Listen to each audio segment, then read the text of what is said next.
Testing.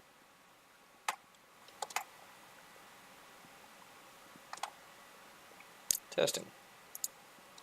All right, here we go. Good evening, ladies and gentlemen. It is that time of day again, as we are going to go in and finish up the tree section tonight. The next 2 hours, we will be wrapping up this project that we began technically last Saturday, but restarted on Wednesday. We took a different approach, modeled it from a different perspective, and it turned out a lot better than I thought, or than we started off, rather.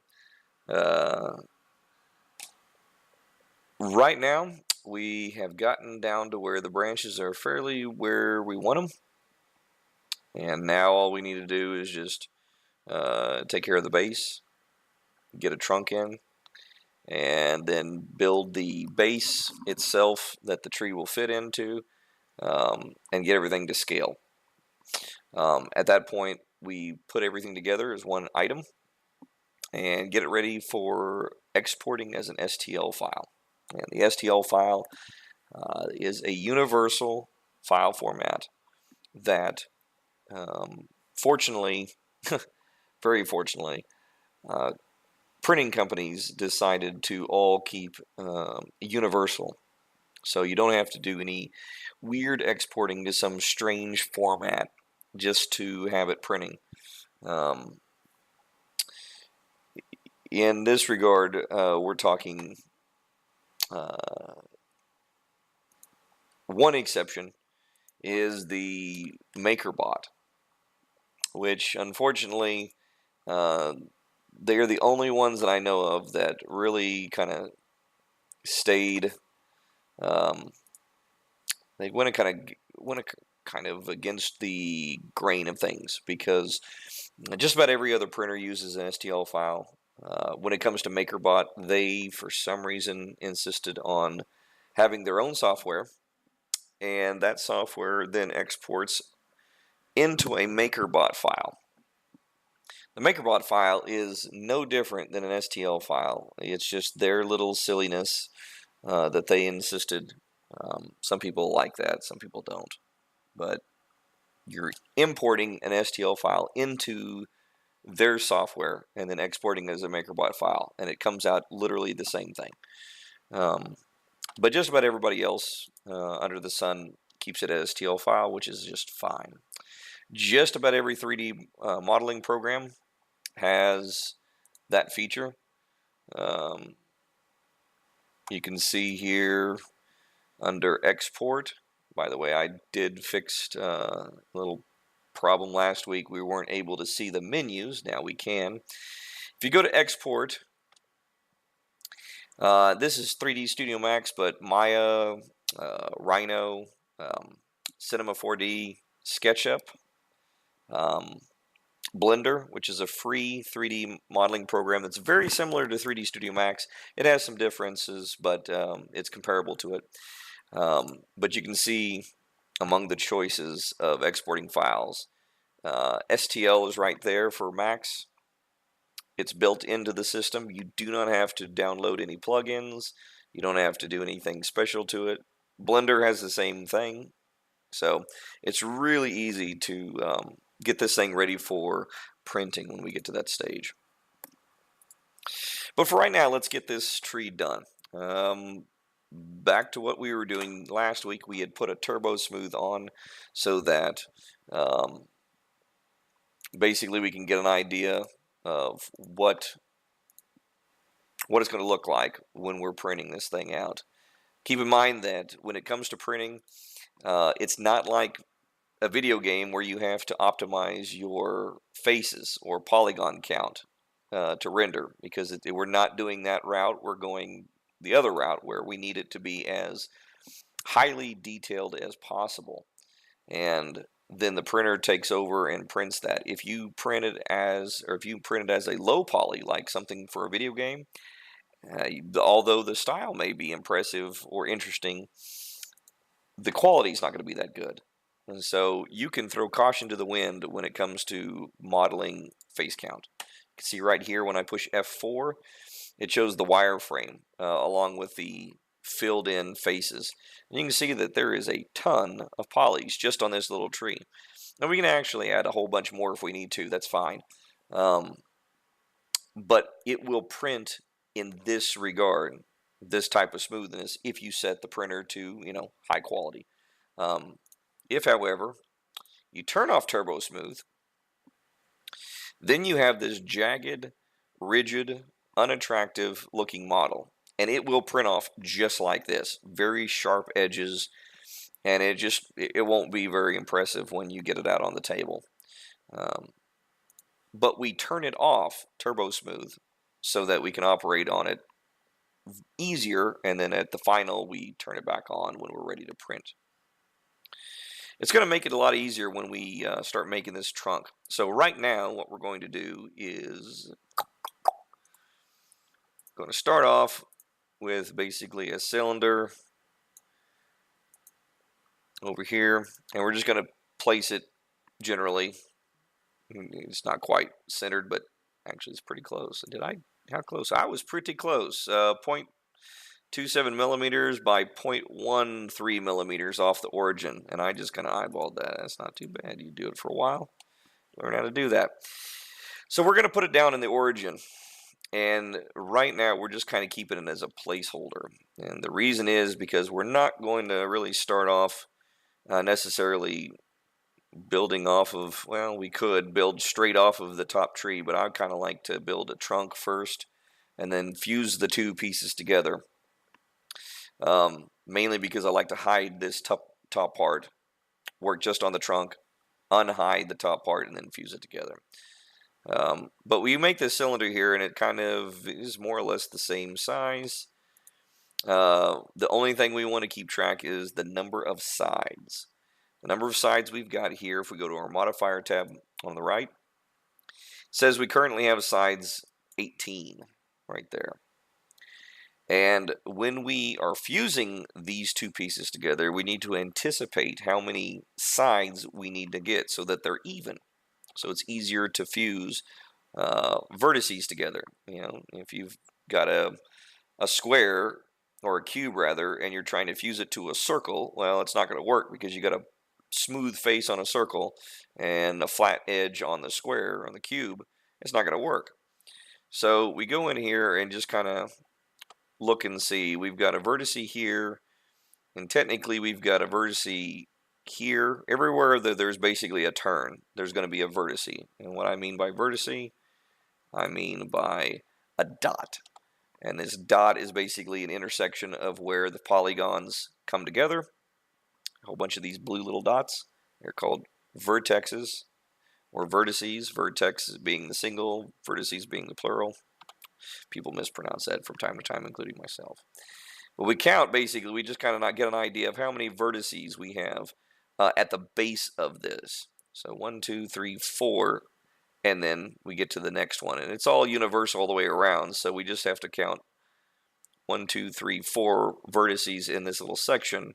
And then theoretically there's another 4, so that's 2, 3, 4, 5, 6. It really helps to point where you started, so you know where you're going. So when you come around, you actually know you're not double up. So 1, 2, 3, 4, 5, 6, 7, 8, 9, 10, 11, 12. So 12 times 4 is 48. So theoretically there are, well, not theoretically, there are for a fact 48 vertices that are on this bottom that we're going to have to find vertices in the trunk to fuse it. So right now on this with 18 sides, you've got 18 vertices, ignoring the extra edges. So every one of these little turns here is a vertex, and that's only 18. We need 48.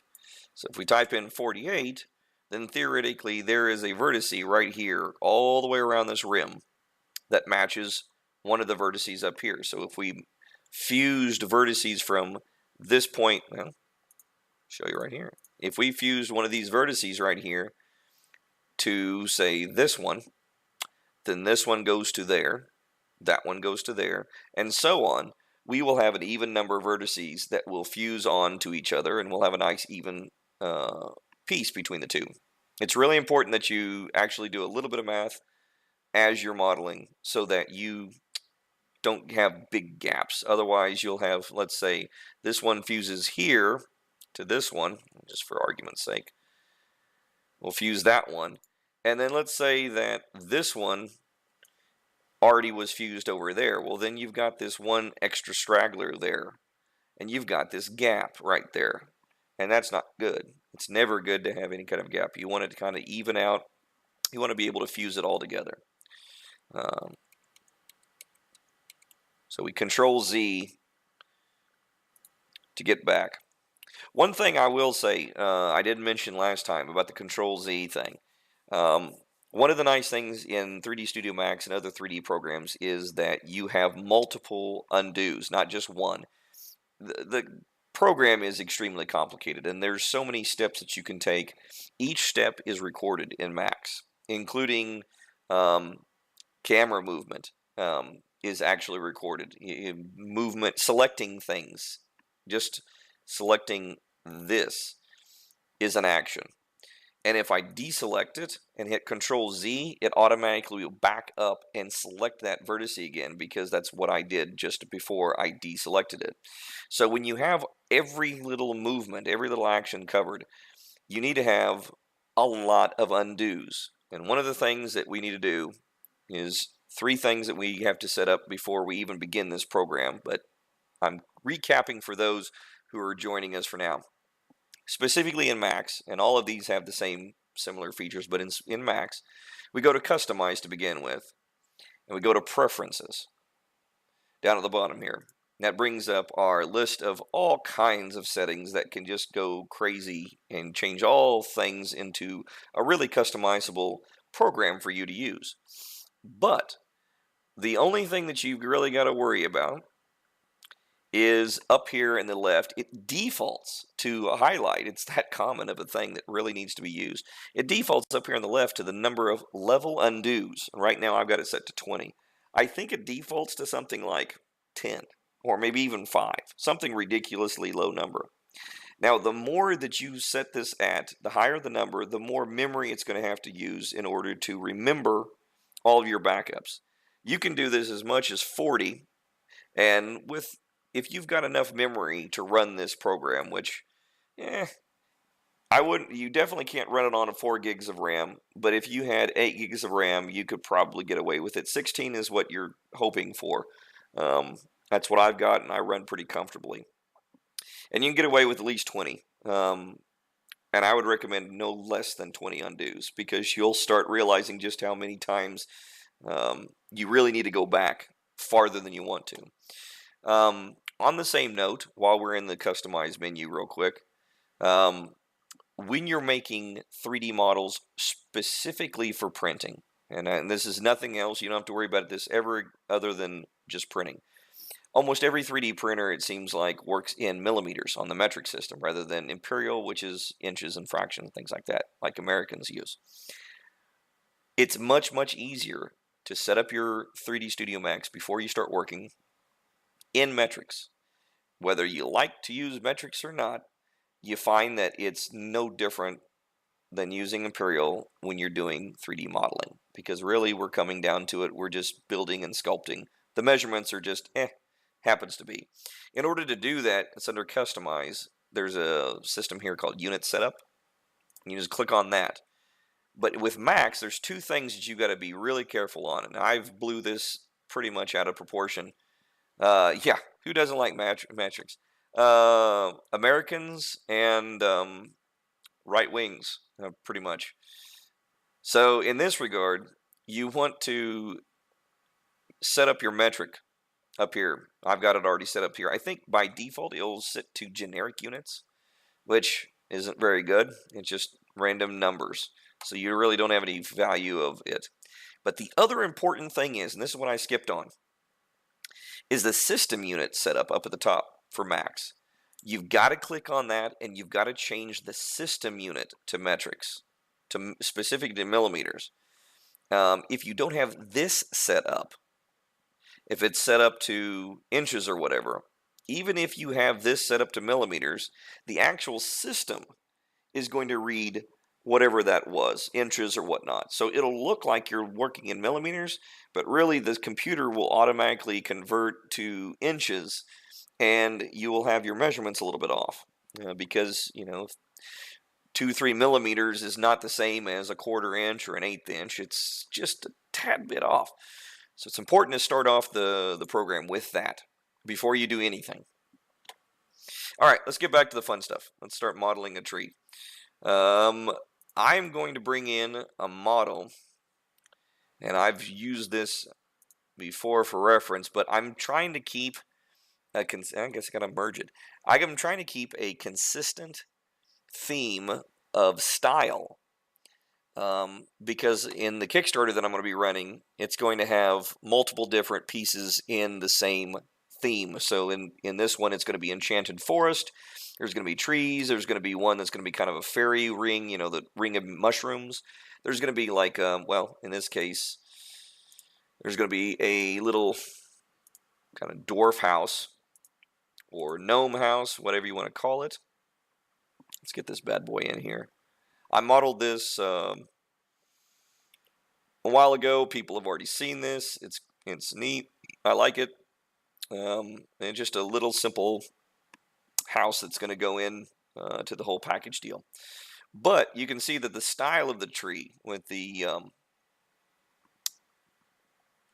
birch, the bark, thank you. I want to keep it that kind of style in the trunk itself, so that when it's standing next to itself, if I can pull this bad boy out, where you at? There you are. Bring this over there so it's sisters. I want them to look like they are theoretically from either the same tree or at least the same forest. And that's kind of important when you're placing terrain down. If you get a whole bunch of terrain from different companies, like Games Workshop and some other Wizards, WizKids, if you get them all from different companies, they're not going to match at all. And as a result, you're going to have a lot of cluster, and it's just not going to, it doesn't look as good when they're all together. When you go to these conventions like Gen Con or stuff like that, and you look at these amazing terrain boards and just drooling over them because they've spent hours and hours building them, it looks good because it's all consistent. There's no weird piece that sticks out going, okay, well, it looks like a third grader made that, and then a professional artist made that one, and they just don't go well together. So it's kind of important to keep these things side by side.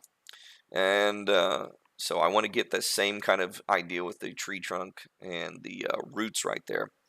So we're going to isolate everything but just the tree trunk and the dwarf tree. You with me? So we just have this. There's no sense of having the tree top because we're not even going to touch that. We're just working on the tree trunk for now. And we know that with the number of vertices that we picked here at 48, no matter what we do with this tree trunk, it's going to fit onto the bottom of the tree whenever we get it back. So for right now, we're just going to start kind of guessing here on what we want. Let's go back, make it a cylinder again. We're going to delete that edible poly for now because we want to put a couple of more height segments right here. And the reason is we're going to be extruding pieces out, roots and things like that, and it makes it easier when you have pieces like this rather than the whole segment to extrude out. And you can still go in there when we add an editable poly and select poly. You can select multiple pieces, and then we can go over to the modifier tab, hit extrude for the settings. It brings it up, this little menu right here. You can move it wherever you want, and then you can sit there and extrude all you want. That's a big piece, it's a big root. It'll be something along like that.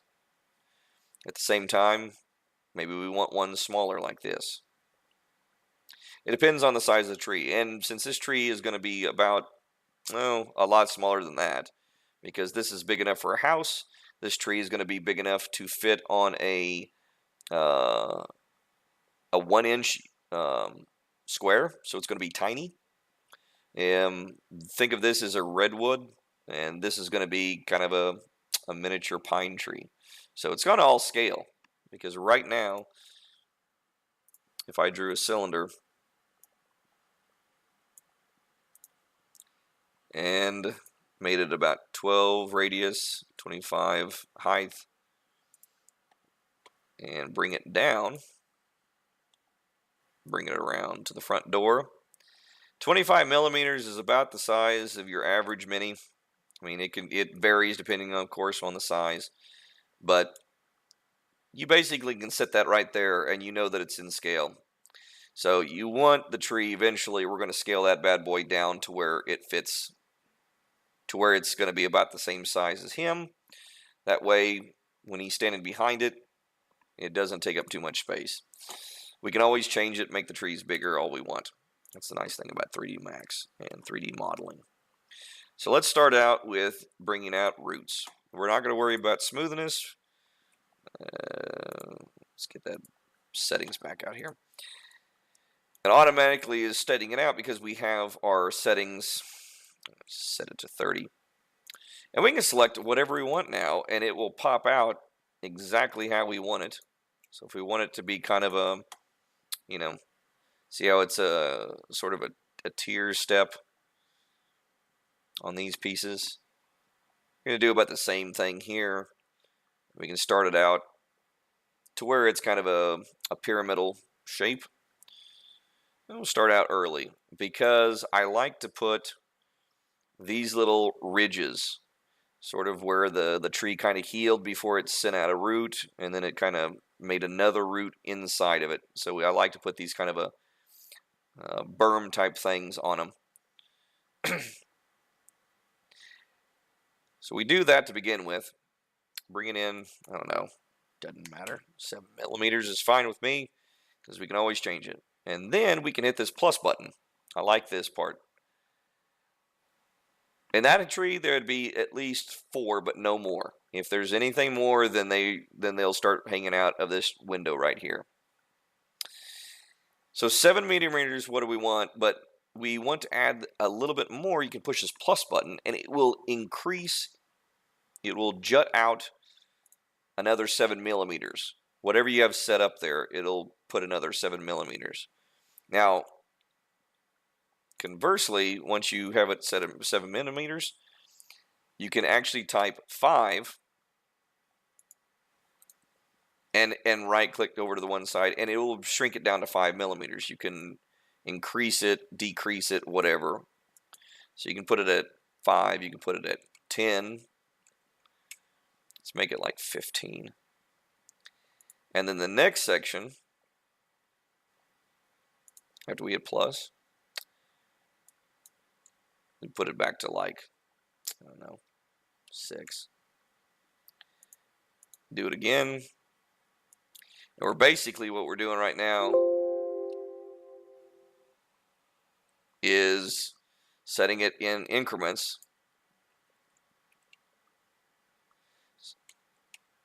Something like that.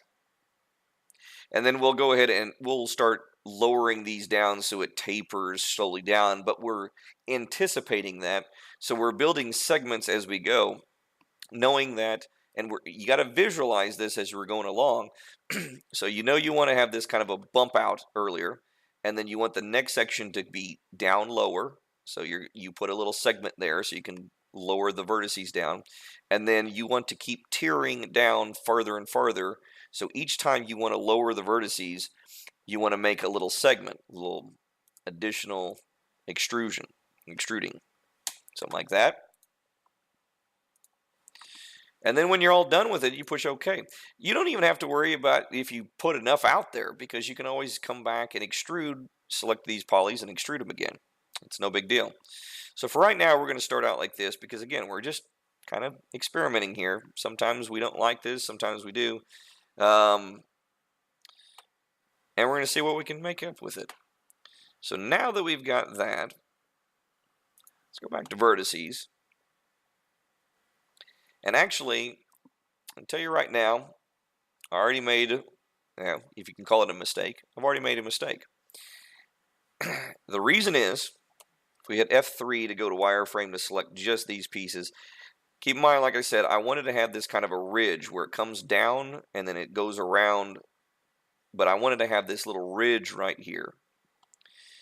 If I go in here and just shrink these down, there's not a good enough ridge. It just slopes down there, and we don't like that. We want it to be a nice, firm drop down and then cascade downward.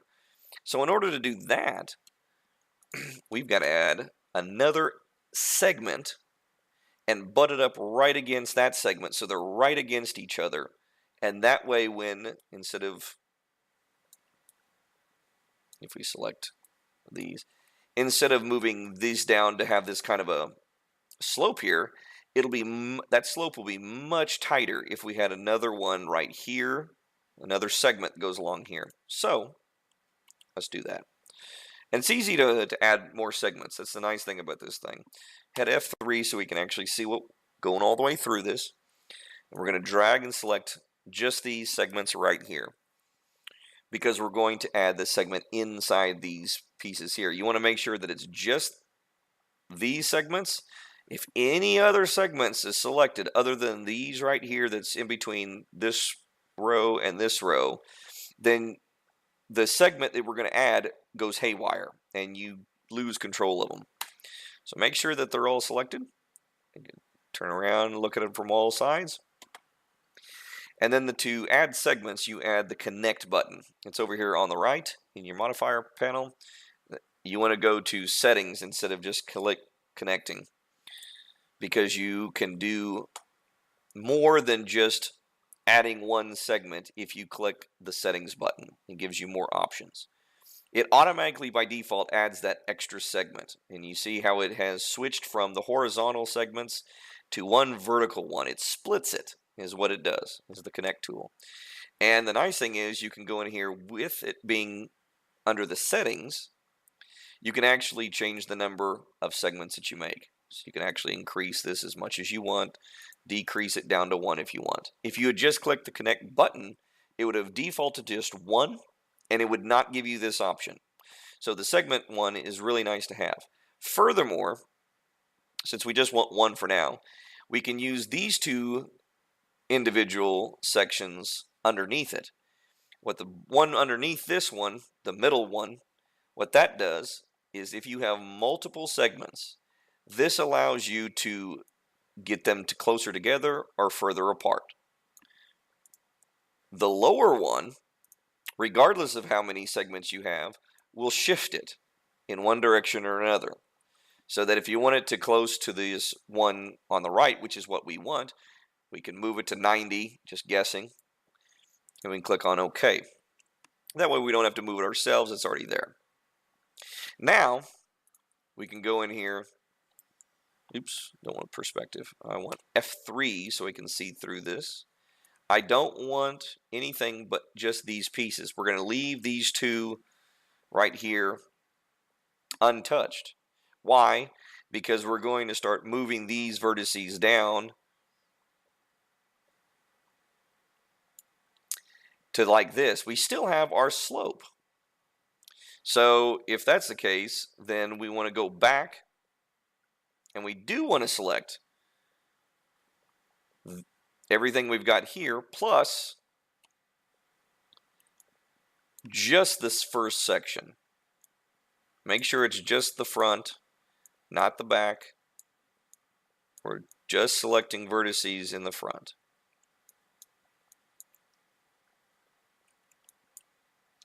Actually, we don't need the bottom. We just need, we're leaving the bottom as it is because this piece, this whole section down here needs to be flat because you're going to be printing this off anyway. And it's important to have a flat surface at the very bottom because it's going to be printed on a flat surface in the printer.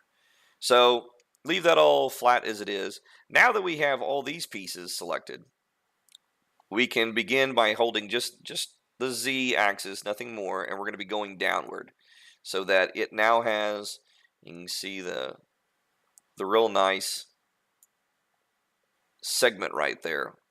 So now we have this little piece that comes down sharply And that will give you that, once we hit the turbo smooth, it'll give you that nice drop down section there where the piece is kind of a ridge and the rest of it is down low. Again, this is all going to be rough until we put the turbo smooth in. So don't worry about it looking like crap to begin with, because it's going to look like crap for a while. And then we'll get, slowly but surely, we'll get it to be looking more like that. All right, so now that we've got this down, we've got the first little piece here. We need to continue this tradition of sloping downwards till we have our root. And again, we're not going for total realism here. We're just going for something that looks good. And in this regard, we're going to continue with the z-axis. We're going to come down about like that. And now that we like this section here, the height, these pieces are going to have to come down even further. Like I said, we're going to tier this thing. So we're going to hold down Alt after hit F3 to get our wireframe. We're going to hit Alt. This is going to deselect vertices. And then we're just going to basically go in here and deselect that rightmost row of vertices. Now that we have this, go back F3, we'll get you back to the solid, and we move the z-axis down further.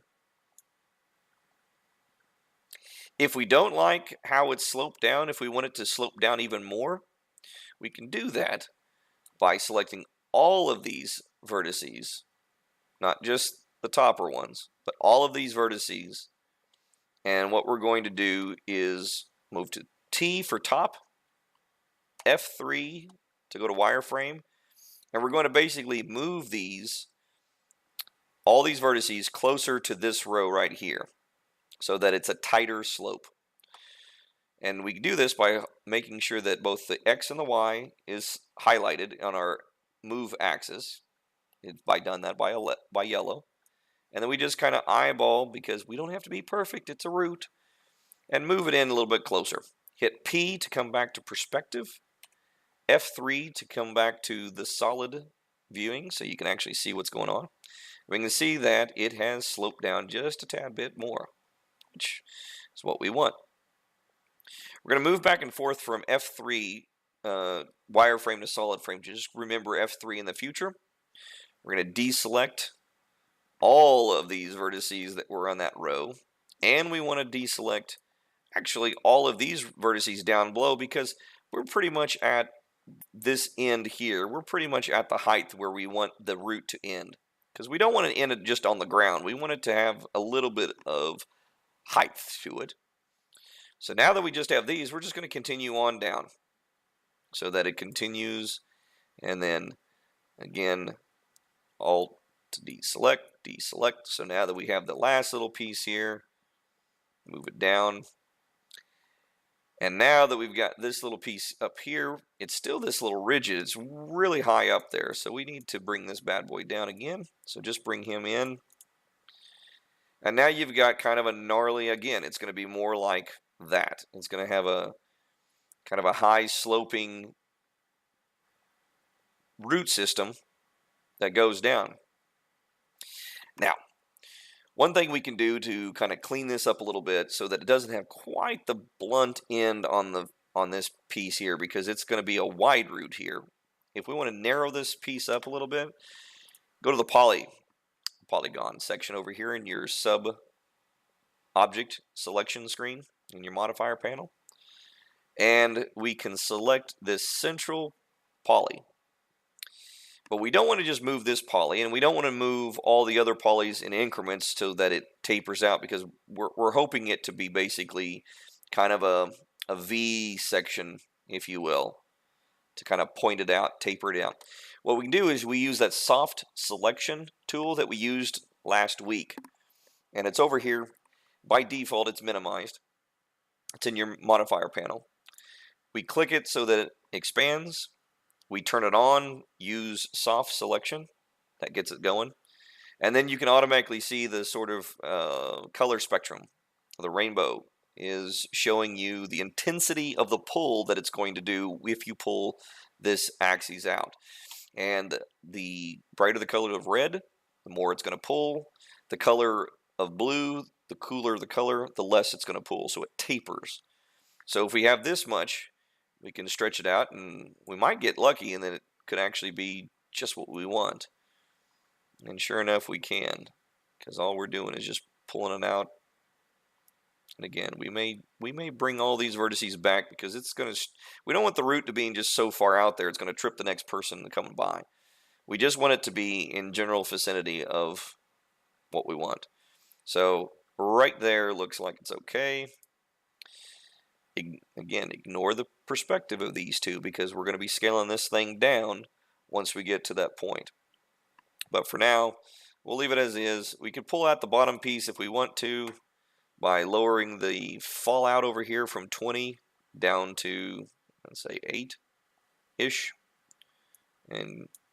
But again, it looks fine where it's at. I mean, I'm okay with that. And it's got the nice little tier section down, and we should be okay. Now the next thing is we need to keep it from being so tiered, so stepped right now. And that is all it is we're going to be moving the vertices or the edges that are right here along this sharp 90-degree turn. We're going to pull them out so that they are closer to out here, so that there's kind of a nice conformed curve to it.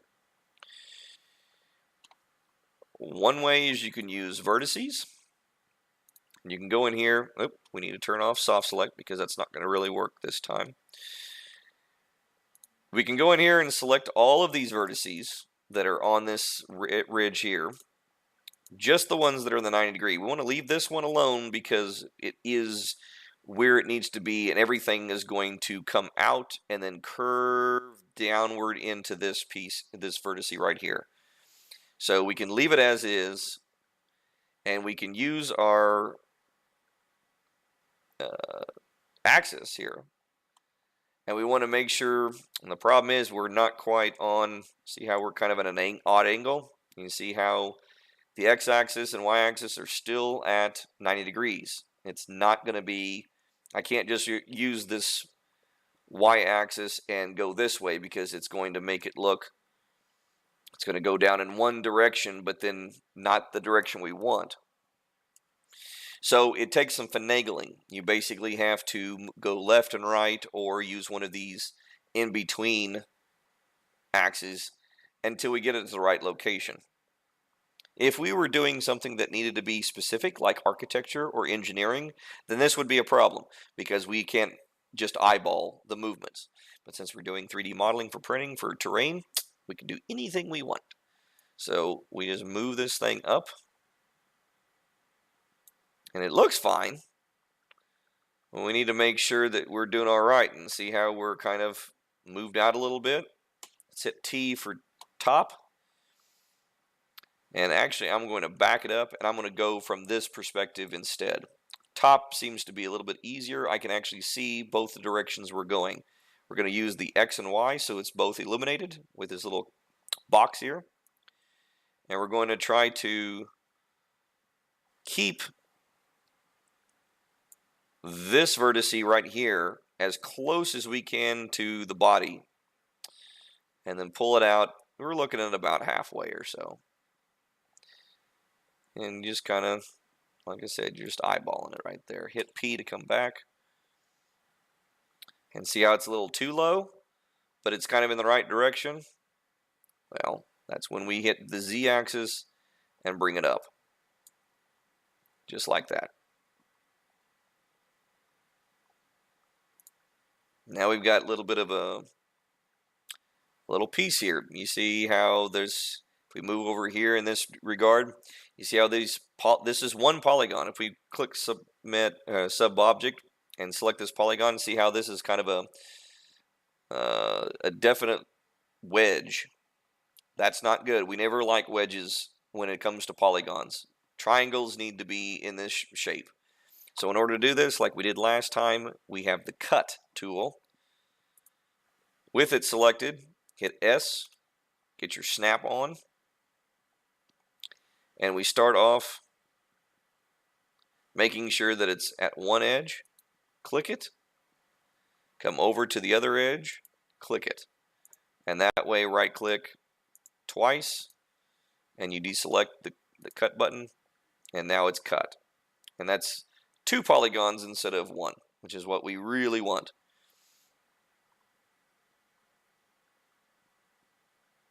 Let's do that with the vertices on the next piece. In this regard, let's try something else. Let's do the edge, because again, we could do multiple different ways of doing it. We don't want to select this piece here because it'll affect this area. If we go in there and pull it, see how it's pulling everything down below? We don't want that. We want to keep this whole area the same. So ignore this edge. We select the next one. And then proceed all the way up to that one. It is the same thing that we've got right now than the vertices that we were just selecting earlier. It'll do the same exact thing. So again, let's go to top view and move this over, keeping that kind of along that edge up there next to the main body. Get it around the middle point, hit P to come back, and then move up the Z axis, just the Z axis. And we can do whatever we want here. If we want to bring up a little higher, we can do that. Now see how this little piece here is jutting up way too high? We need to go back to vertices, vertex. Select this one vertice and move it back down the Z, because we need it to be cascading downwards. It doesn't have to be a perfect waterfall effect. It just needs to be going downwards and at some point, kind of like that. So now that we've got this section set up, I've just noticed something. So we've got this whole ridge up here, but we don't have much of a ridge right there. See how that kind of is flat? It's not coming out. Well, in order to affect this, we need to pull this piece out, this polygon right here. And basically we just go in there and move it out like that. Now, this may cause an issue with vertices, so we just kind of look around to make sure that we don't have any real big discolorations. Basically, if you see a really dark polygon next to a really light polygon, that means that it's too far out of proportion. You can kind of see the difference right here, that these two are not on the same plane.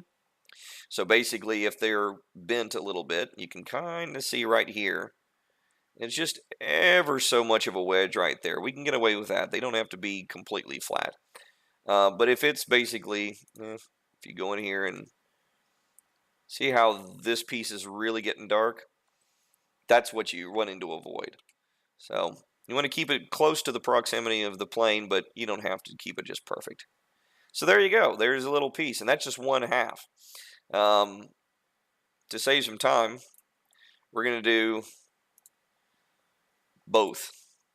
I'm just going to do vertices because it seems to be a little bit easier on the results. Select, select, select, select, select, select. Switch to T. Use your X and Y. Move it out. Don't worry about if you see that this thing is not quite lined up. Just line it up with one of them, and you'll worry about the other one later. Matter of fact, we can do it now. We can just select that one instead. Move it to where it's more or less on top of the line of this cylinder, and you're good.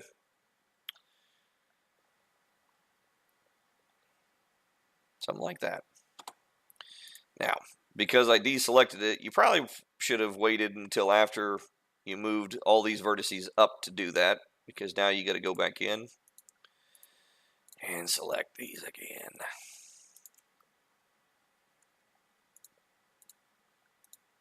Just like that. Now hit the Z axis, bring this bad boy up. Bring it up a little bit farther than the other one. Don't make it symmetrical. In fact, you definitely don't want to make it symmetrical, because the roots are never symmetrical. No matter what you think in nature, symmetry does not exist. It looks like it, but it doesn't. And the more perfect you model something, the more it looks like a 3D model and not realistic. I know I already said that we're not going for realism, but we're going for believability. That's really the aim for this. Doesn't have to be real, it just has to be buyable. believable when you look at it and go, oh yeah, that looks like it.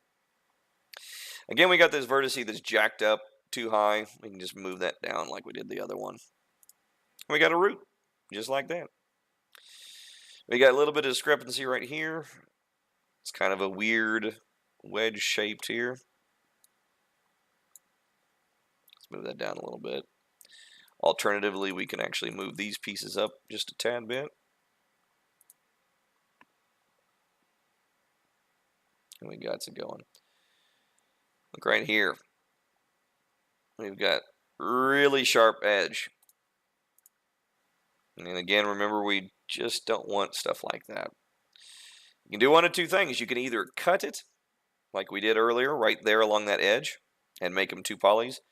You can also lower one so that they're closer to being on the same plane, and that's fine.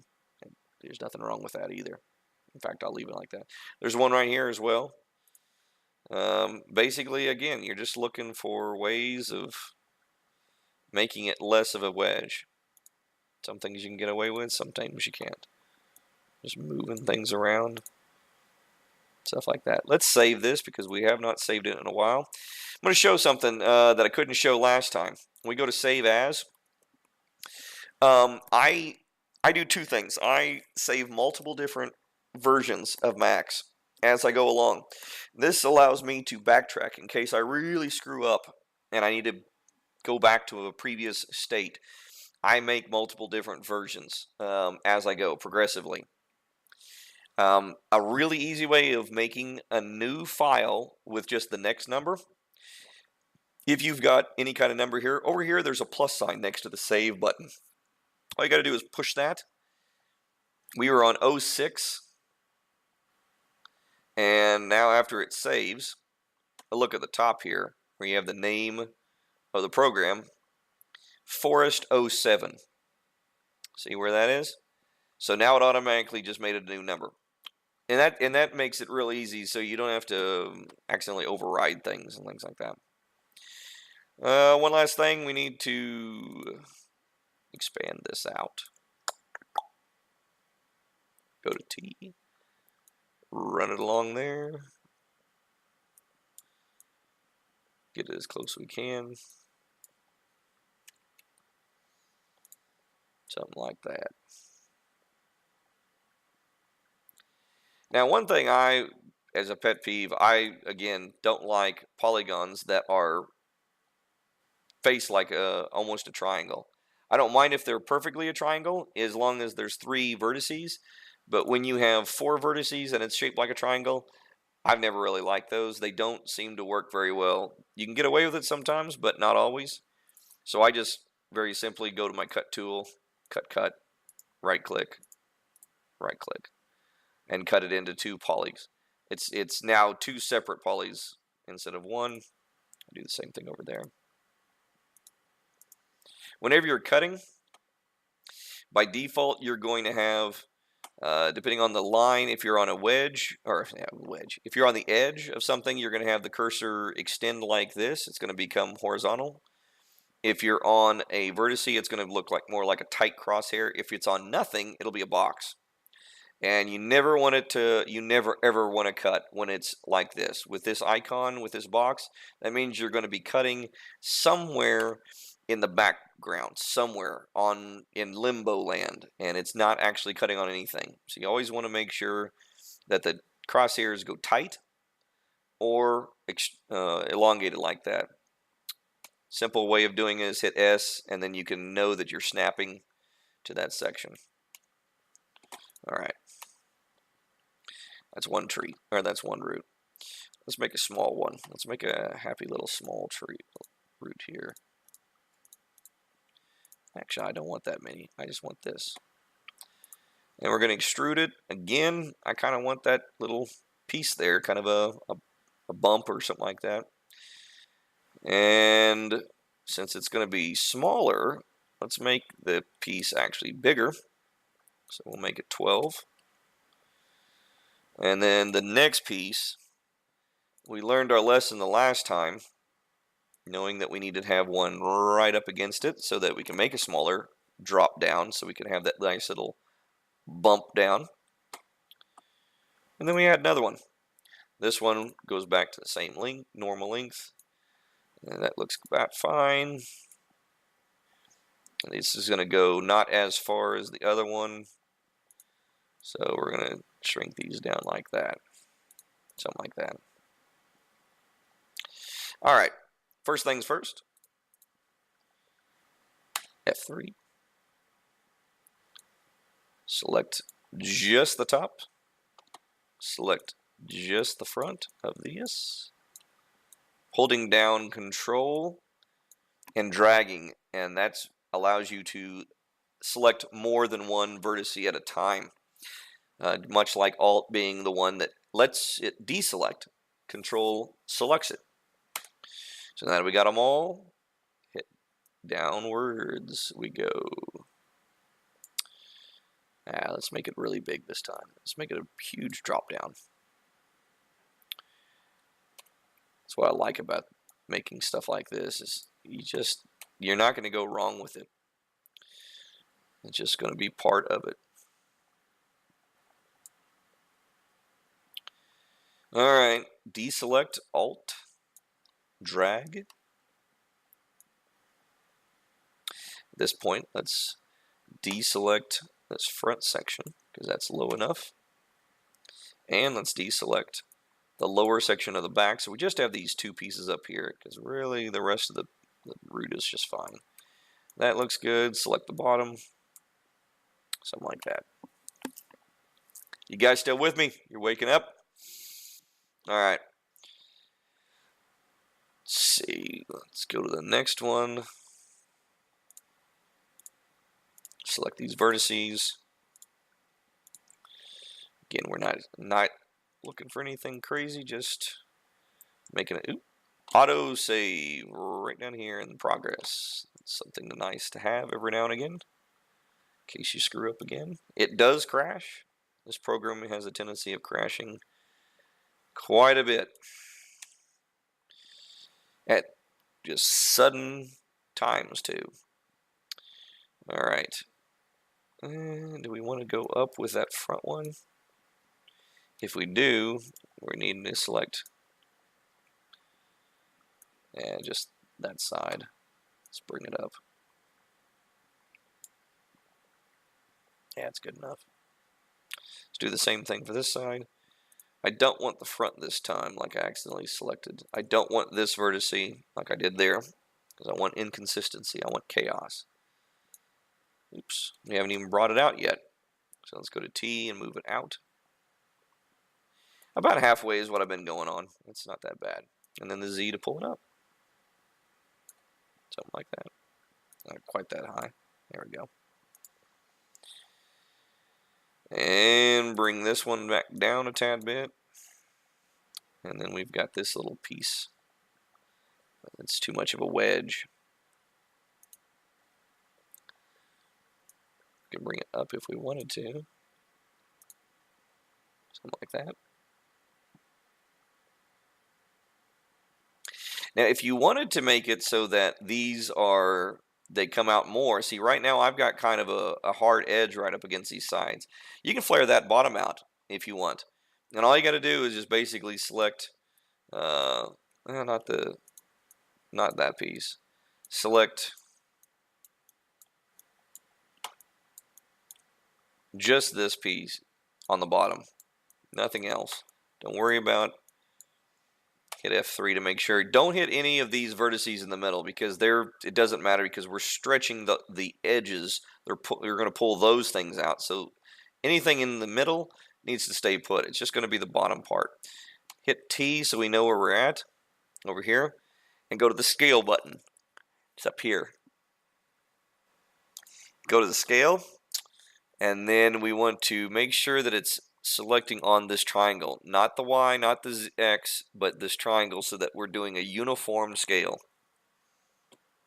Oh, well, thank you for letting me know that I got spam. All right, and spam this thing right up here. And we may have to actually go back and add these two pieces here because You know what? I'm going to keep it that way because I really want to keep that nice firm edge right there. So we're going to leave it like that.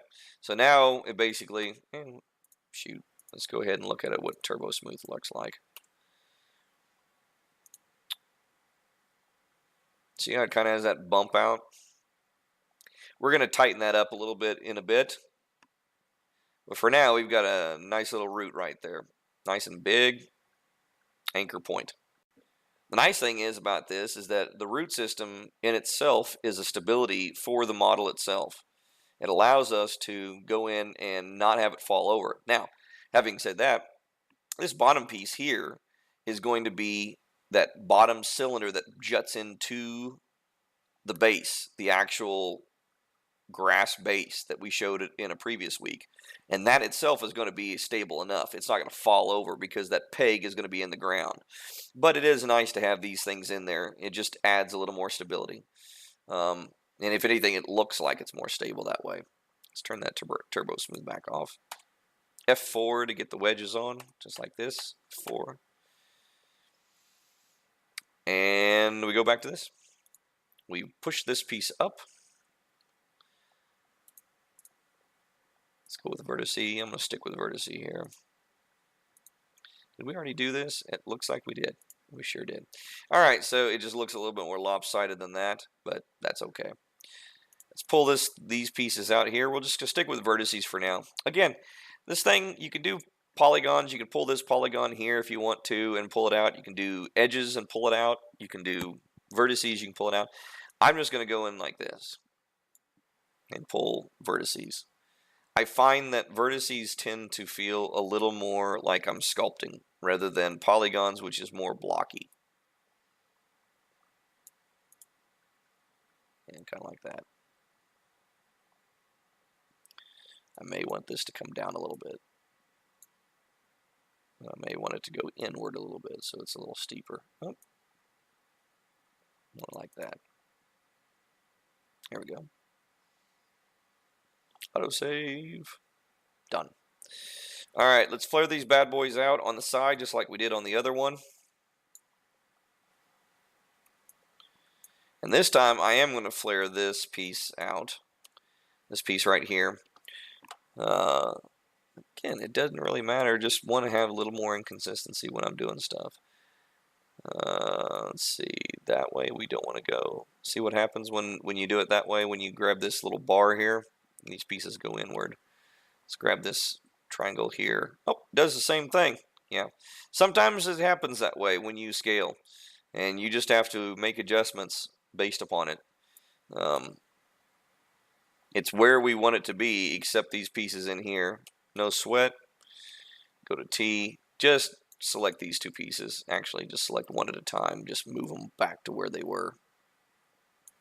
More or less where they were on there. Just like that.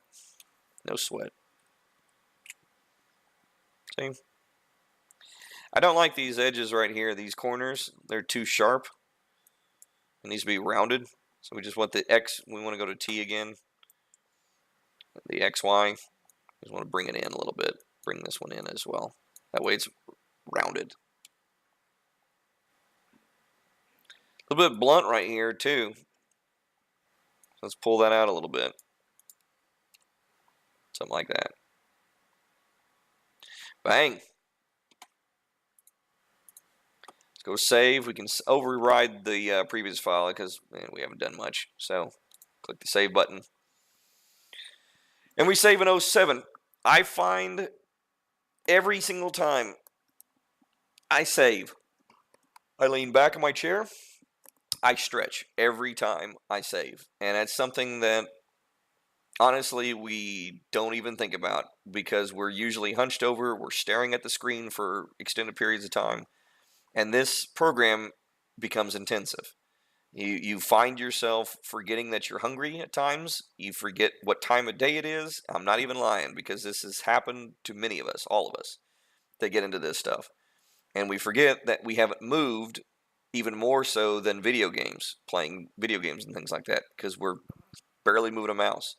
So I implore that anybody that is working on this, every time it auto saves, every time you save itself manually, lean back, stretch your arms up, stand up after, every 5 saves, stand up, stretch your legs a little bit, and sit back down.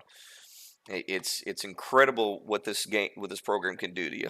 It can really zap you hard. All right. I think I'm only going to put. I really don't want to put a third, or I don't want to put 2 more, even though that really needs it. I probably should have done this one over this direction and made it a 3 root system. That way, I'm not having to make a 4th, because if I put one right there, I mean, I think I can get away with it, but there's an awful lot of gap right here and right here. But we're going to do that because I want to get this done. So instead of since we have such a big area, we're going to make another wide route like that one. So in the poly selection, we're just going to drag this bad boy over here, deselect the bottom. We don't want that. We don't want it all the way up to the rim. Just deselect by holding Alt and deselecting it so that we're in it as steep like that.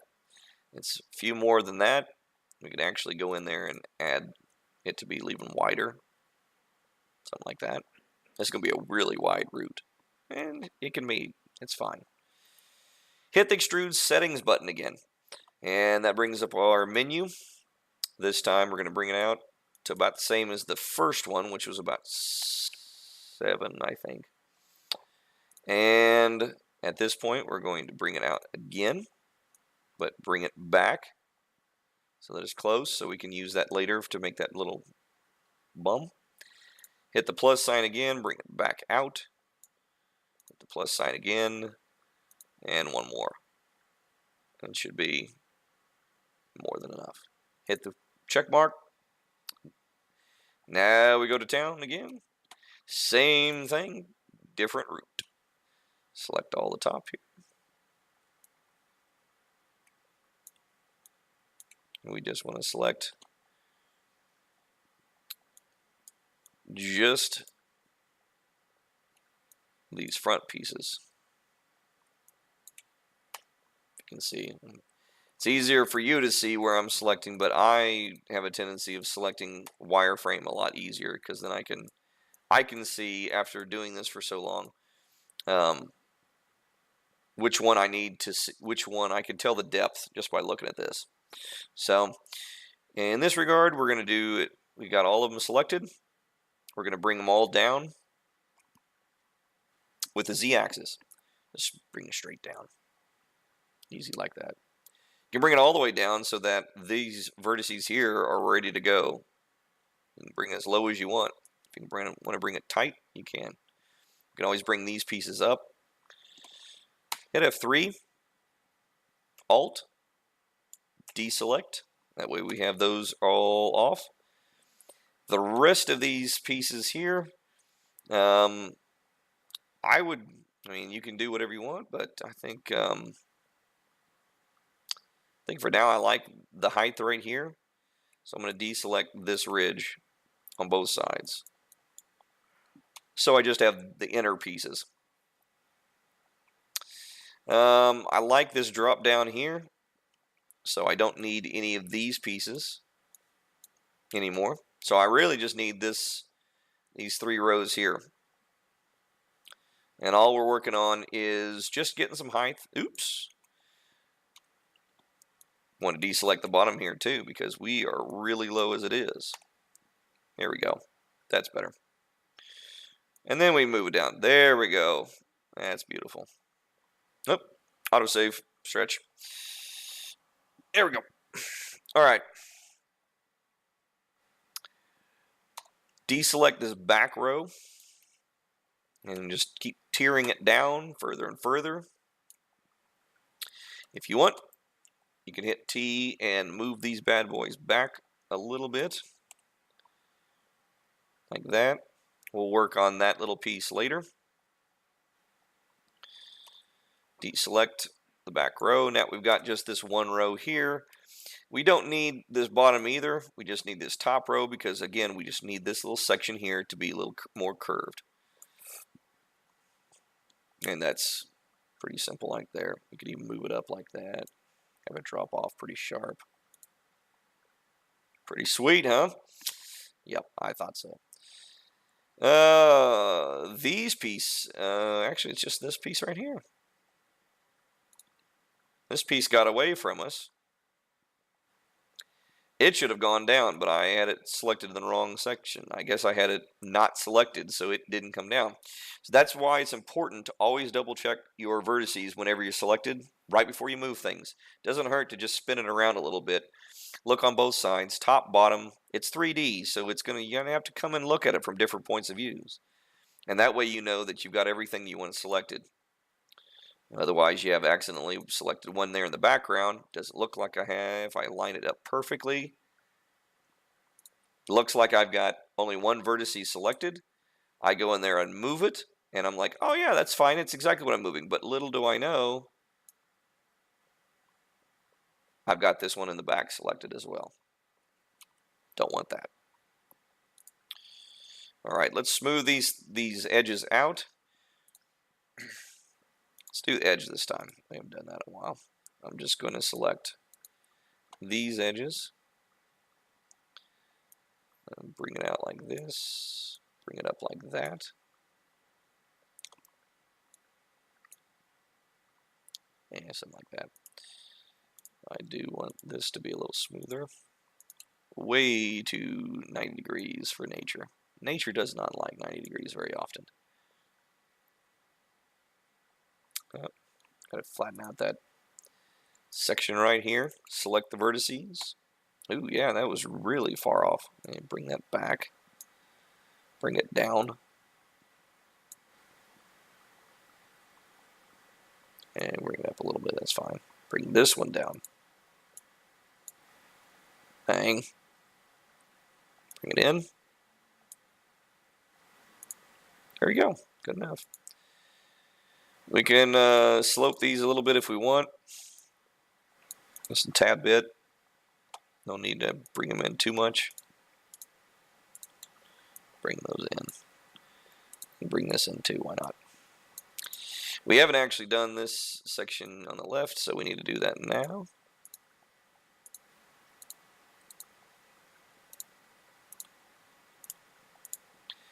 Bada bing, bada boom. Now I'm not even looking at the top section, the top view, because it really just doesn't matter to me now as far as where these go. But I do want to keep one point out. See how, again, this is like, this vertice is kind of inward, so we want it to come out just a tad bit. Something like that. Make it come up, go out.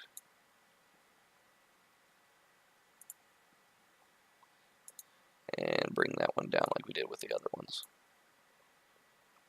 Maybe bring this one up a pad. Okay.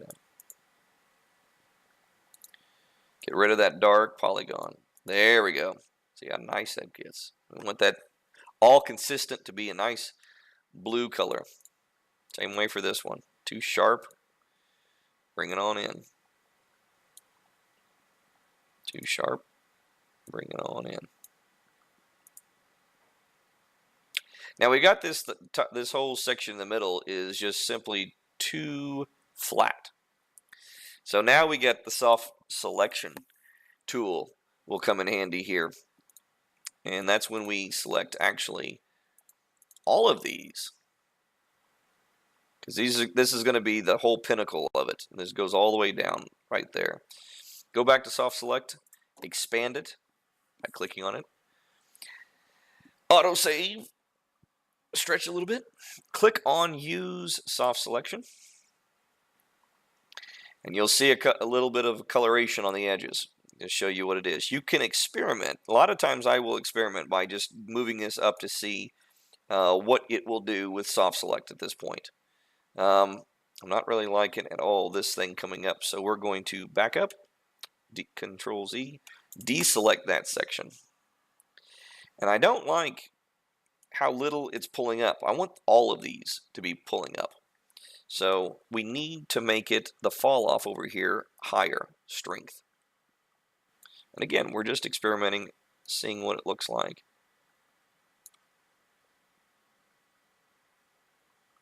Something like that. We'll move all this downward because it's just going to have to, this section's going to have to go down. So really, actually, if you wanted to, I guess we could have just done it like that. That's probably what we should have done. And then move it up. There we go. That way it doesn't come up near as much. But we got a little rounded face now to it. While we got soft selection selected, we can pull this front panel up so it's not quite so blunt. Again, we want it to be more pointed. So let's crank up the fall off a little bit so that it affects this whole section right here. And pull the Y button and see what happens. That's not too bad. That's not too bad.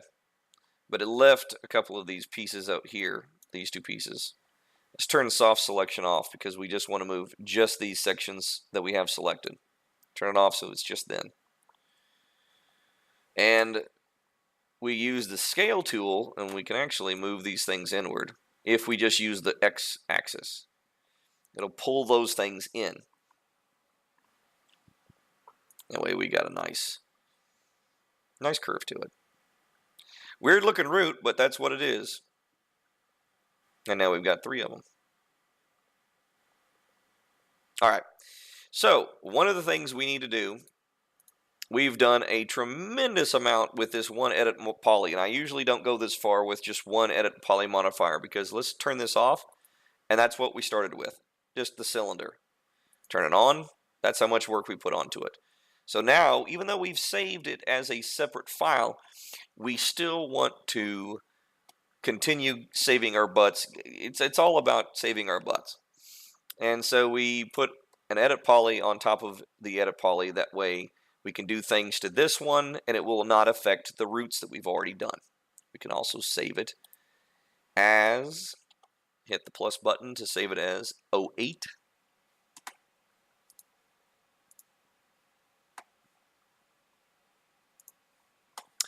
And we're done saving. Okay.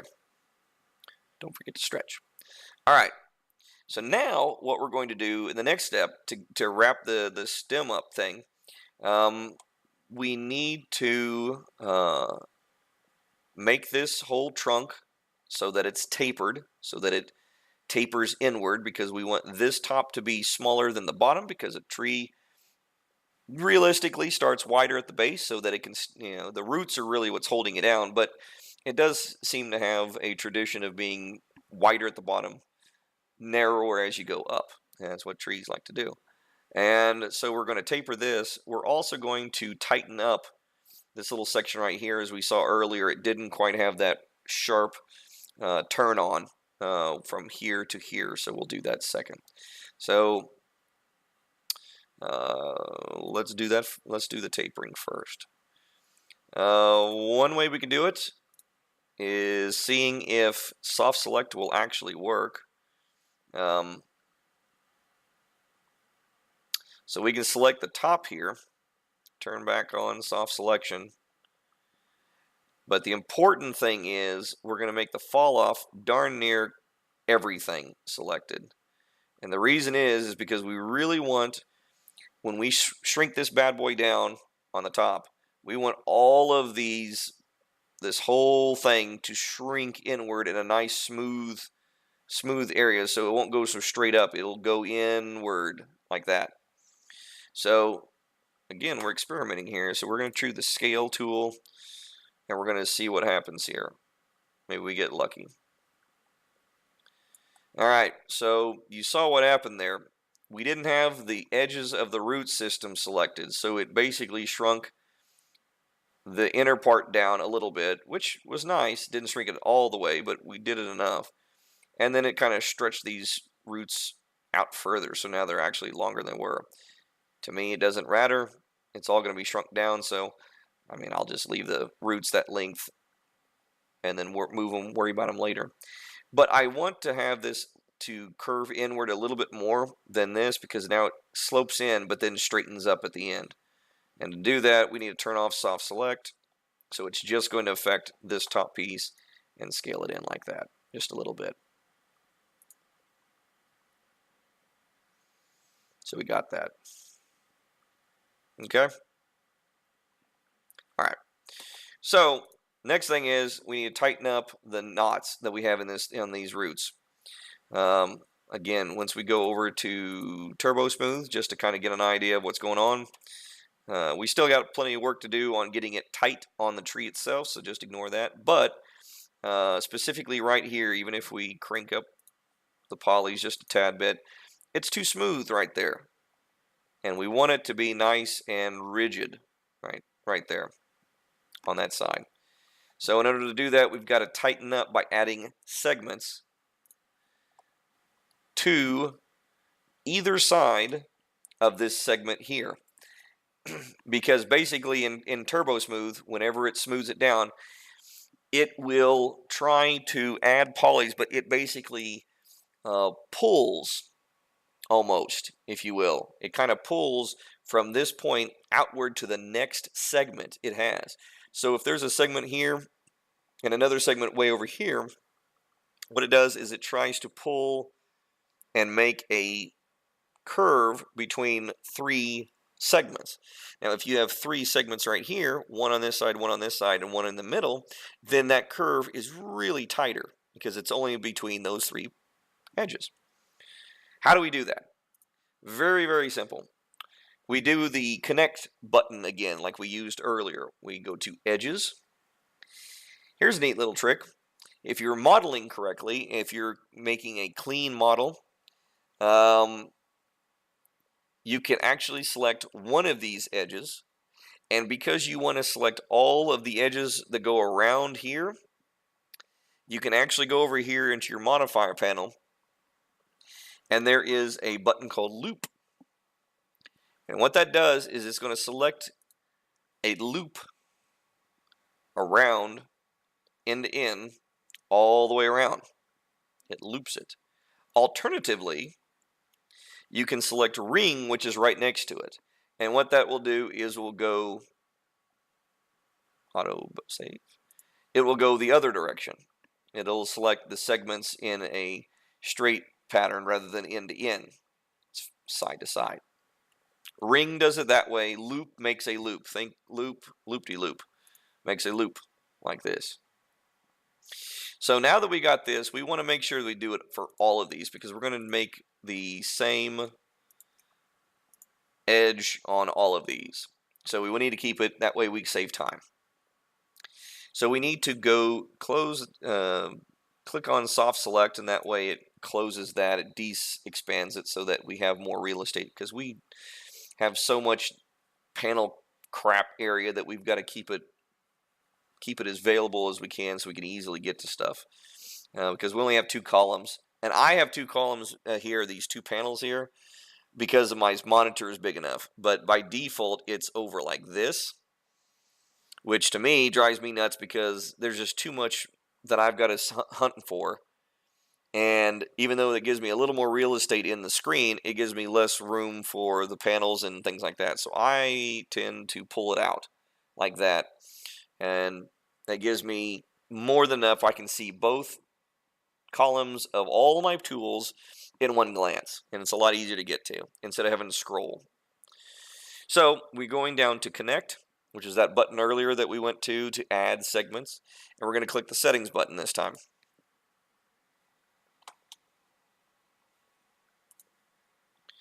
And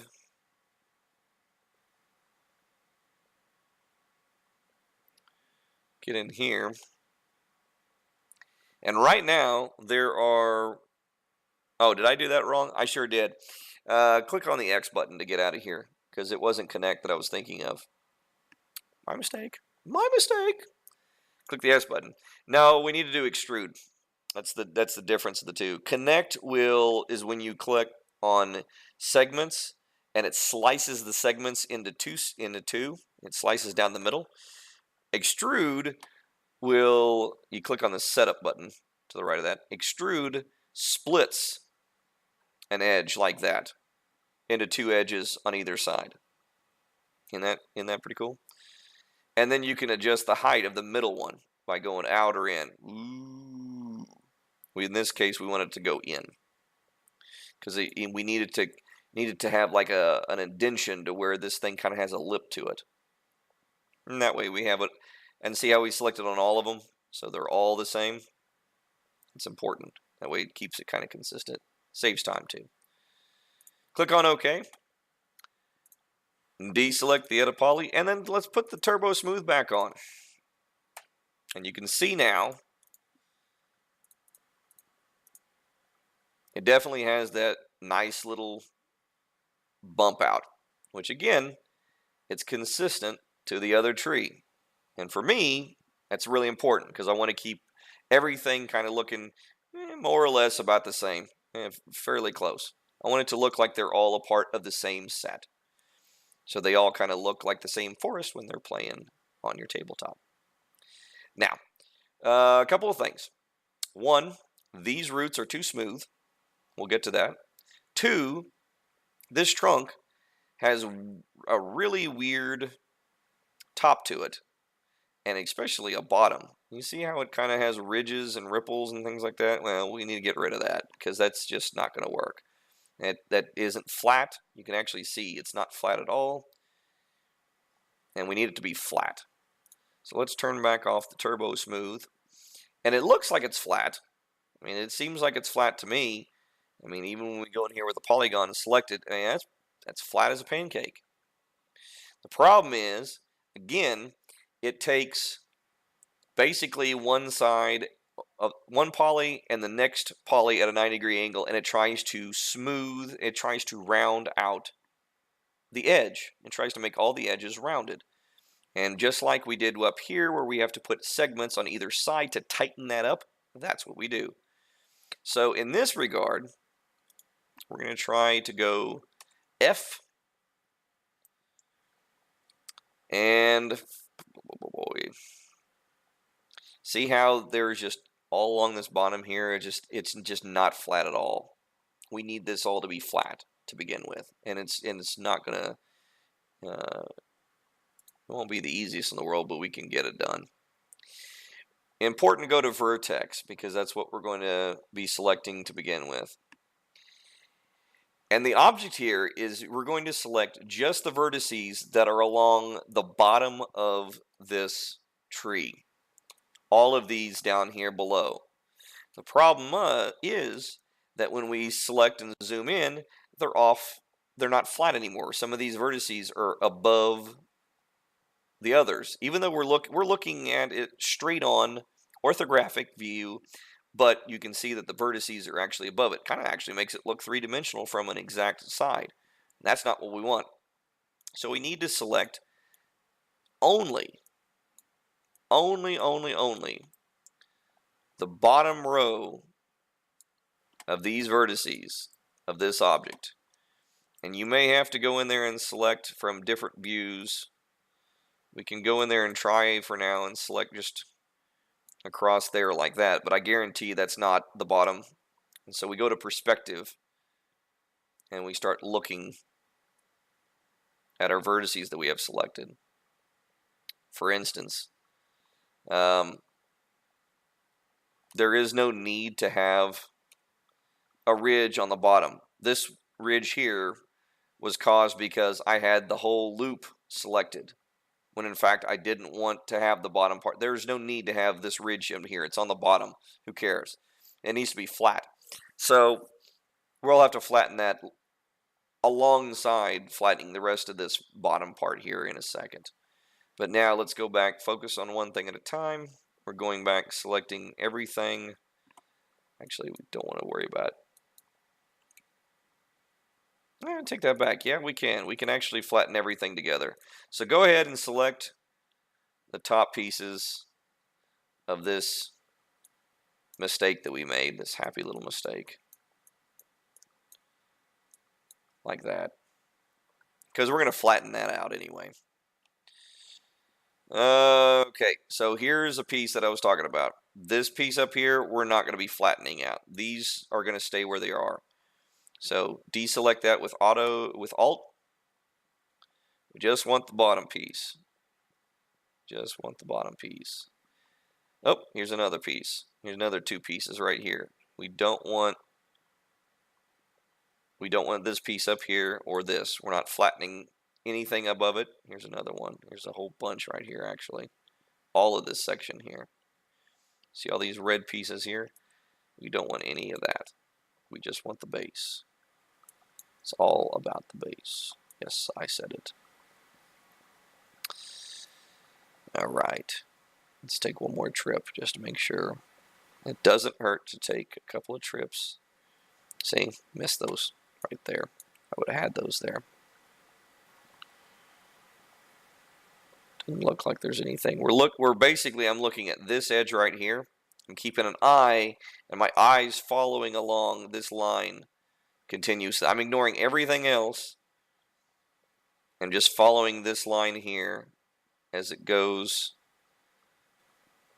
I may need to, yeah, it goes around there. See, it's all blue. Okay, we've done enough. Go back to F. At this point, we need to flatten this thing down, and it's a very nice little procedure that it has on this, on Max. You can tell all of the things you have selected to flatten based upon the X, the Y, or the Z direction. Now, it's over here in the Modify panel, over on the right.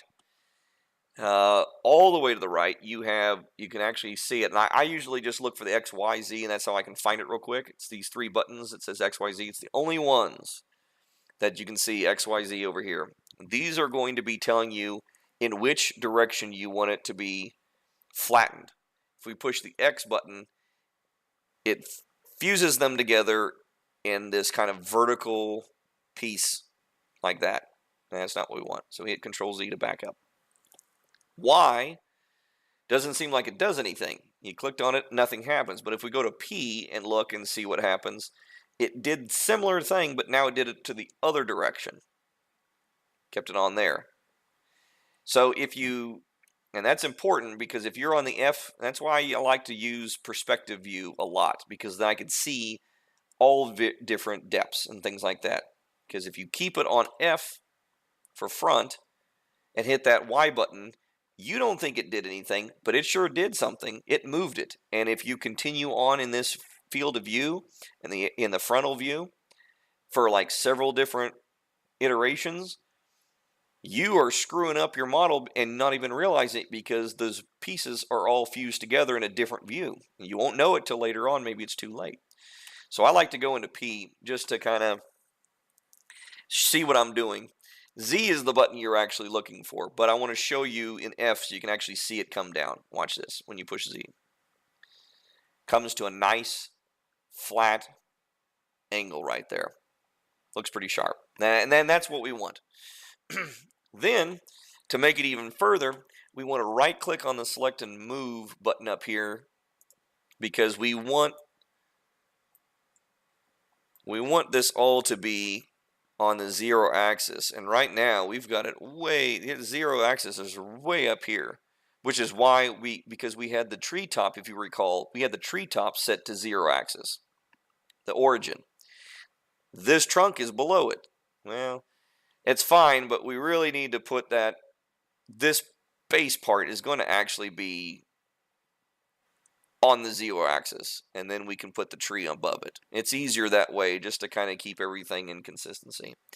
So in order to do that, deselect vertice. Fortunately, we've got, we need to get this axis. It's a little bit off right now. Right now it says over here in this move degree, it's negative 60.875 millimeters off the Z, or off to 0. That's the boring part of geometry. So in other words, 60 millimeters straight up, I would find 0 origin. But it's based upon this axis, not on the object itself. So we go back to our modified tab. There's a hierarchy button. It's the middle one. We used it last time. It's the very middle one on this tab. Effect pivot only. And we want to actually make it not to the 0, but we want it to the bottom of this tree. But something is amiss. If we zoom in anywhere here, we see that the bottom is nice and flat. But look at this. Looky here. There's a piece here. This is the actual bottom part here, but then we've got this strange rogue section here that has been, it's still below, it's not flat, it's not on the same level. So before we even do this, before we start moving our anchor points and things like that, let's deselect that.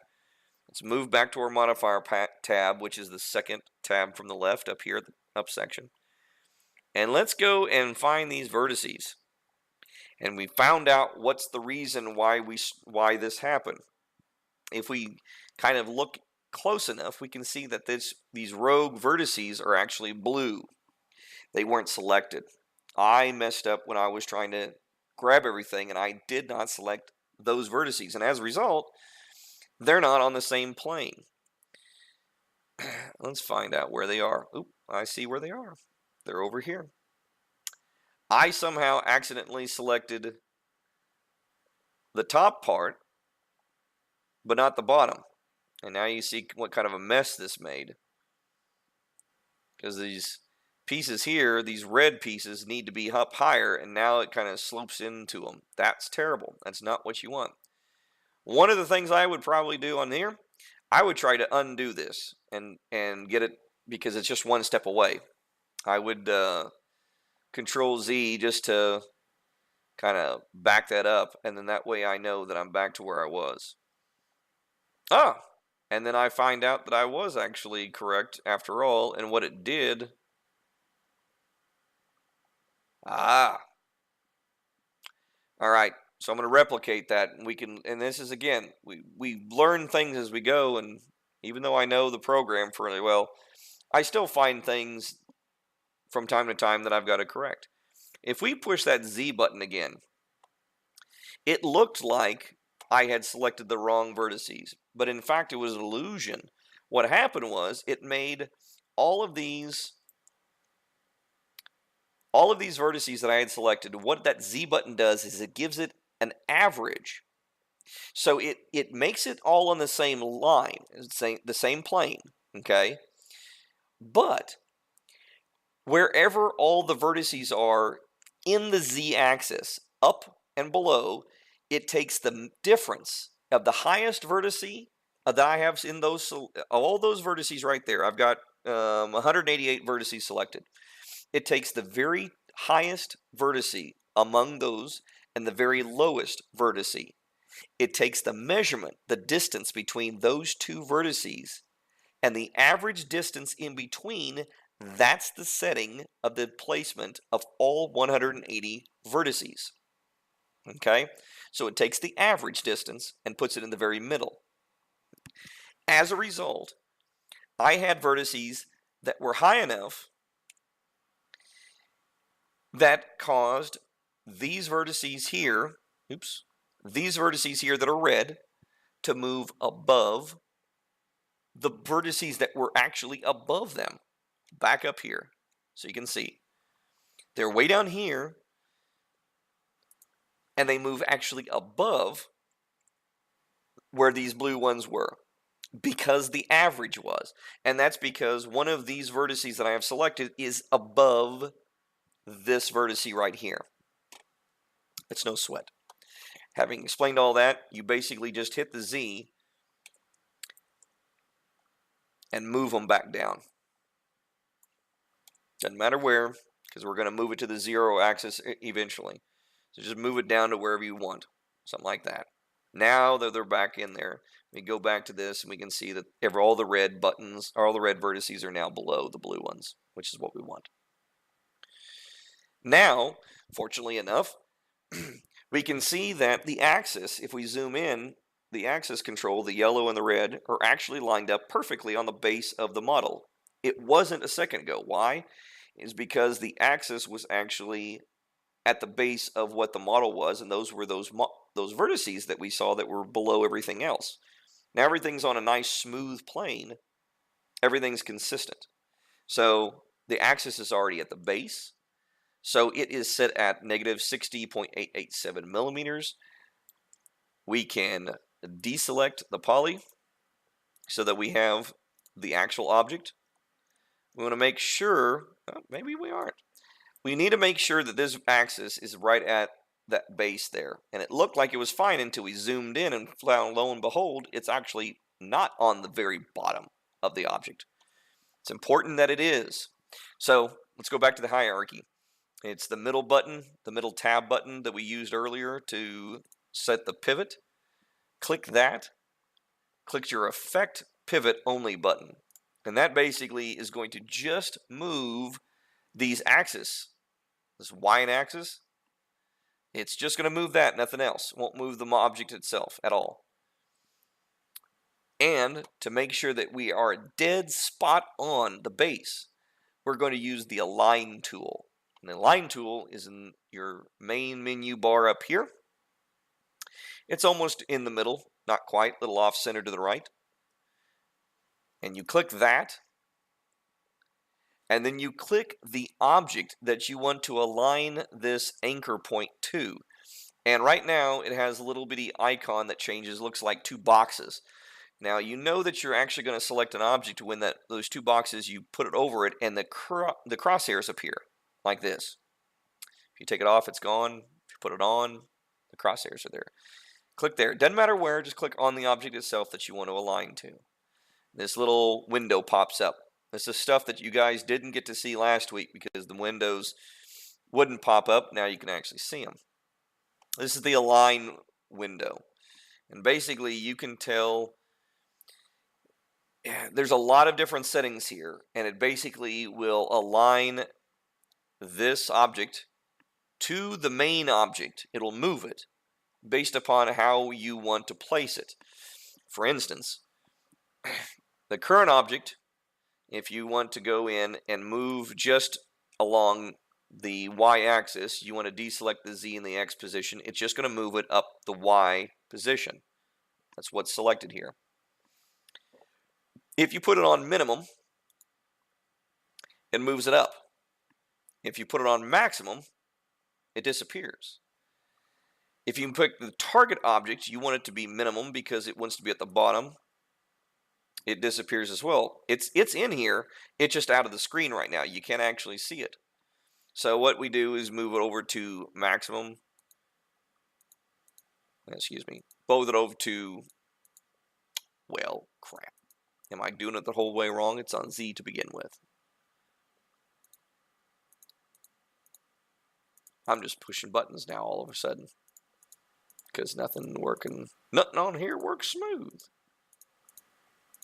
There we go. All right. And that is kind of weird. You see how it just like disappeared and then moved up there and then disappeared again and moved down there? All right. Well, I'll be honest with you. Align tool is finicky. And there's a lot of times I will change it to two different settings. And it should be aligned to the base because you want to put the current object at maximum and the target object you want it at the minimum, the bottom. But sometimes it doesn't work that way. And unfortunately you have to click the combination of two until you get it to where it wants. So it's important just to make it as a Y and then change these and change this until you get it to where you want it to be. Just at the bottom of the object is what you want. Click Apply, then click on OK. Turn off the Effect Pivot Only button. This is important because if you start moving things around again, you start moving your anchor point. You don't want that. Go back to this. You can actually see now it's at the bottom. Now have that. I shouldn't have closed out the Move Transform tool. Right click on the move, select the move, and that brings this thing up. Now we can right click. It's that shortcut I told you about last week. If you right click on the arrows next to the zero, it zeroes it out, moves it up to the zero axis, and now we have it at the grid point. This is the origin. If we delete this, got the origin right here, the two dark lines, that's 0, 0. And that's where we always want to work on. We'll move the tree up later, the tree top up later. We can do this actually for the tree itself while we're sitting here. Try it again here and see if it works. There. And then Move that up to 0 so it's on the 0 axis. I like that. And then if we turn on G for grid, you can actually see that that is actually on 0, like we should. What's next? All right. Last things that we do is the roots need to be a little bit rougher, and then we need to go in there and actually apply the mesh smooth, and then start putting the bark in, just like that on the sides. But remember, we had this thing when we put on the mesh smooth, or the turbo smooth rather, the cylinders just didn't work up. They curl too much. We need to tighten out that base. So let's add another edit poly modifier, because we're just going to be tightening stuff up. Go down to edge, and this time I'm going to push F, and what we want to do is we want to add another segment, a horizontal segment. See these segments right here? We need to add one really close to the bottom here. And what that'll do is tighten up that curve so that instead of it being a big curve when the turbo smooth turns on, it'll be tighter. So in order to do that, we need to select one of the segments here. We're going to try something, see if it works. Sometimes it works, sometimes it doesn't. The ring button that we had talked about earlier, that goes laterally instead of end to end, it will select all of the edges. Sometimes this works, sometimes it doesn't, but this time it looked like it actually worked. We can actually see that it is just selecting the vertical standing edges all along the base. And that's what we want, because we're going to be splitting all of these. Every one of these, we need to split it, make it a segment just like this that goes across there. We're going to split this bad boy right down the middle. And we do that with the connect button. We did that earlier. Click on the settings this time. I always click on the settings. I very rarely click on these actual buttons. Usually I click on the settings because there's always a change that I need to do to it. Like this. We've got one piece here, and we only need one segment. You don't need 2 or 3, although you can add more segments and it will just be tighter and tighter. But the fact that we're going to be making this nice and tight as it is, you know what? Let's just make 2. Why not? So we're going to add 2 segments instead of 1. And we're going to move them all downwards so that we're real close to the base. And then we want to bring actually these 2 really close together, because we're going to be tightening these things up. And then we'll move this all downwards so that, oops.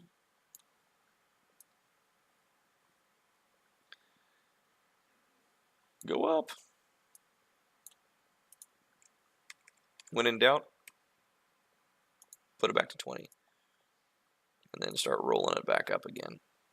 Alternatively, you don't have to do that. You don't have to move these down. You can actually just click the check mark box and just move the Z axis. You can just move that down, and they'll go down as well. But it's nicer just to do this all as it is.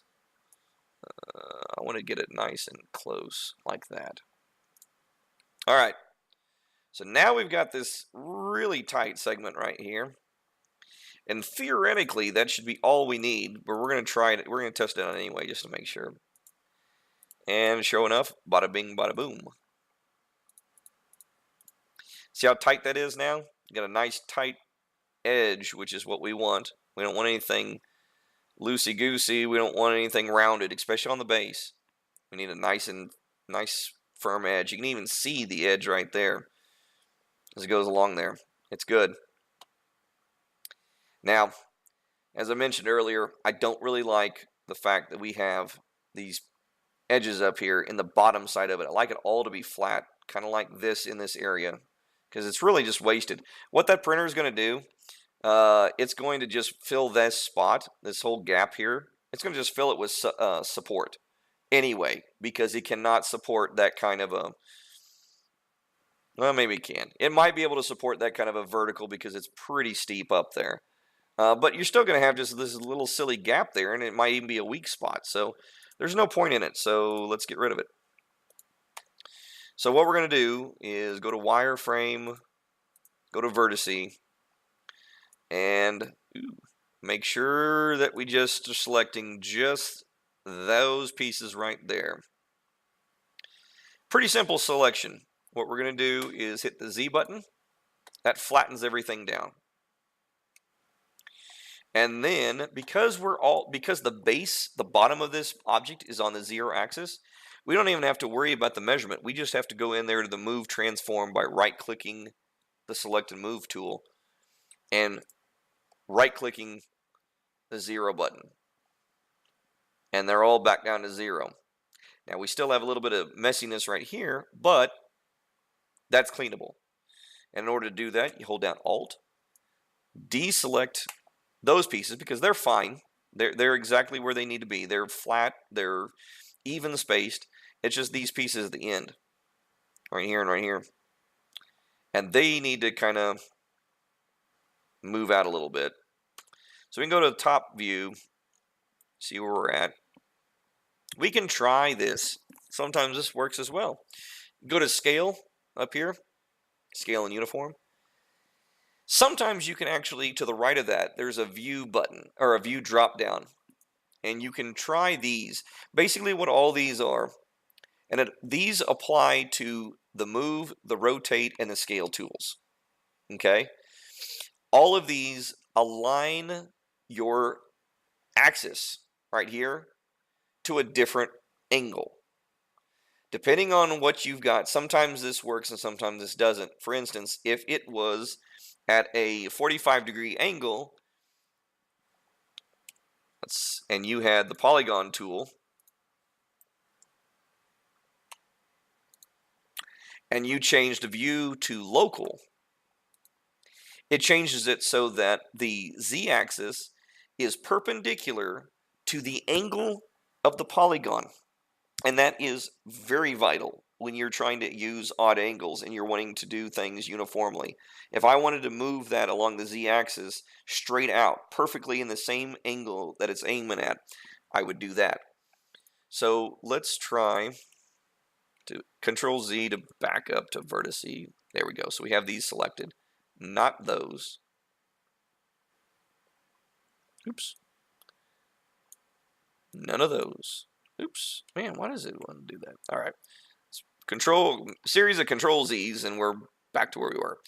We're going to try to do local and see if we can do that. But again, unfortunately, when we're right here, may not really work because you see how that's not really, that doesn't really seem to be, we need to basically have an invisible line between this cluster and this cluster so that we can evenly push them in that direction, but it doesn't really do that way because if we do it, it looks like we're doing it right, but it's going at an odd angle. Maybe this will work. See if we actually continued on. Looks like it's going actually pretty close to its axis, but it's still, you can tell that that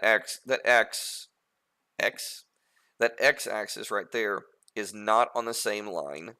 It's not parallel. So eventually, if you kept going out and out, you see how it moves? That's what it's doing.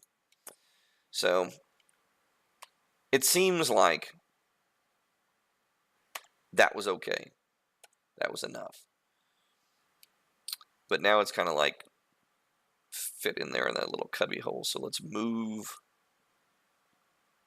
and out a little bit. Move this up. We're moving these vertices up just a tad so that it's not quite in there. Do the same thing over here. I just don't want these little pockets here because there's no real sense in it.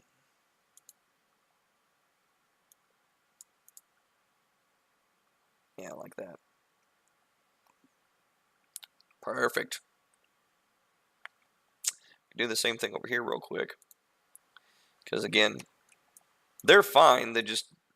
They're poked in there like that. So we need to flatten that out. So when you turn on Turbo Smooth, it doesn't have these little indentions. And for me, I just didn't want them. Is there one over? Ooh, is there one over here? Yes, there is. Ooh, and these aren't. Okay, yeah. Let me just pull them out. Again, using a space pilot is absolutely key. They're made by 3 Connection is the name of them. It's a joystick that is allowing me to navigate and move around very, very easily. You can't see it, but it's basically just a joystick, and it automatically has just about every 3D program embedded into it. Whenever you install the driver, it automatically understands and recognizes the programs whenever they're booted up, so that you don't have to tell it needs to use 3D Studio Max. It just automatically starts working in Max. It has about 15 buttons on it, depending on what model you have, and each of the buttons are programmable.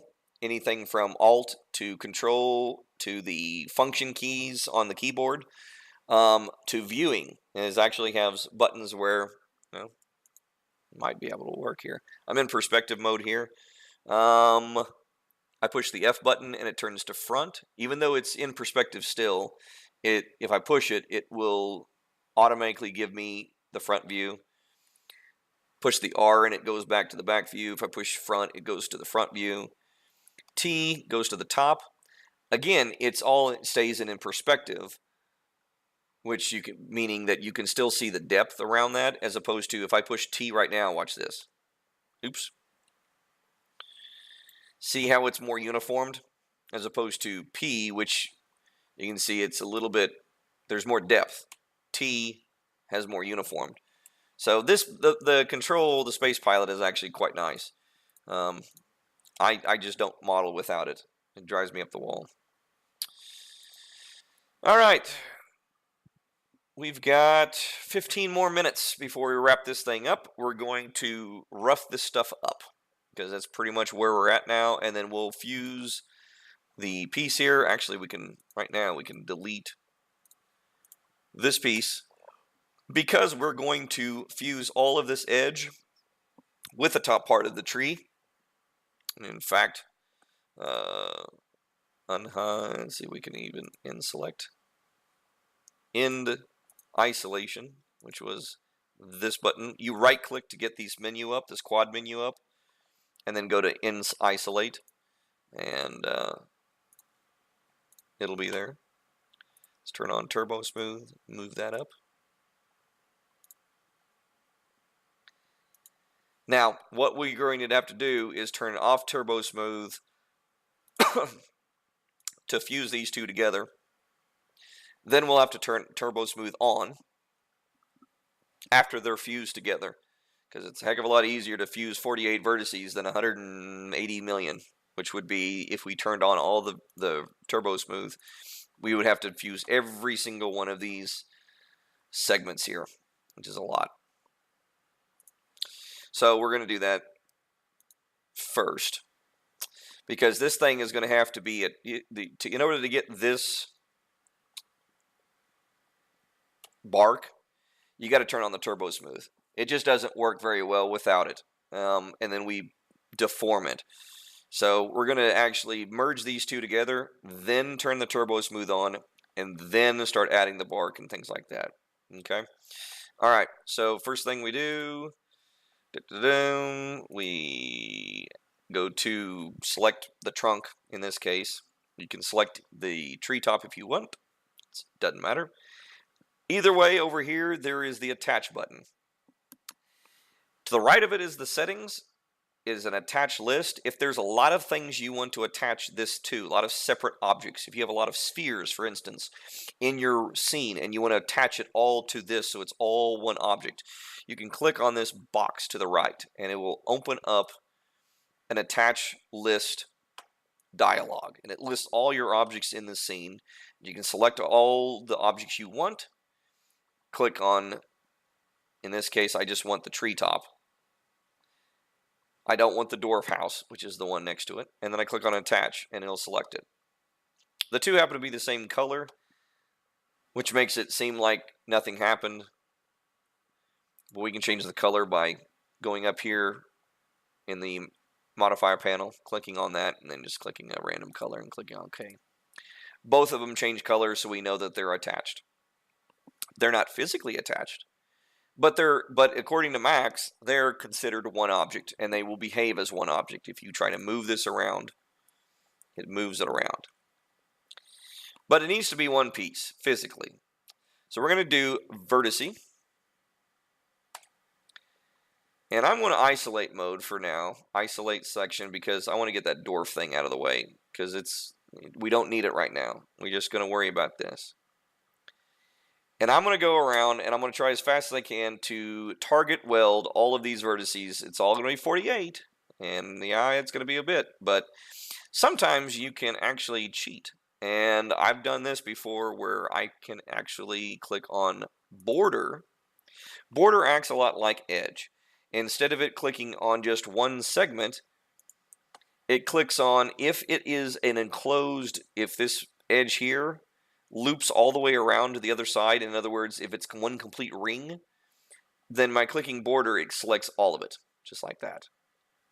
So it can save you. It's the same thing as clicking edge, clicking one of the segments, and then clicking loop. It'll do the same thing. If you go to edge, click on one of the segments, click on loop over here that we did earlier, it should go all the way around, but unfortunately sometimes loop does not work because it terminates at a complex intersection like this, where there's multiple polys fused together at one vertice. Doesn't like that. So sometimes border actually works better.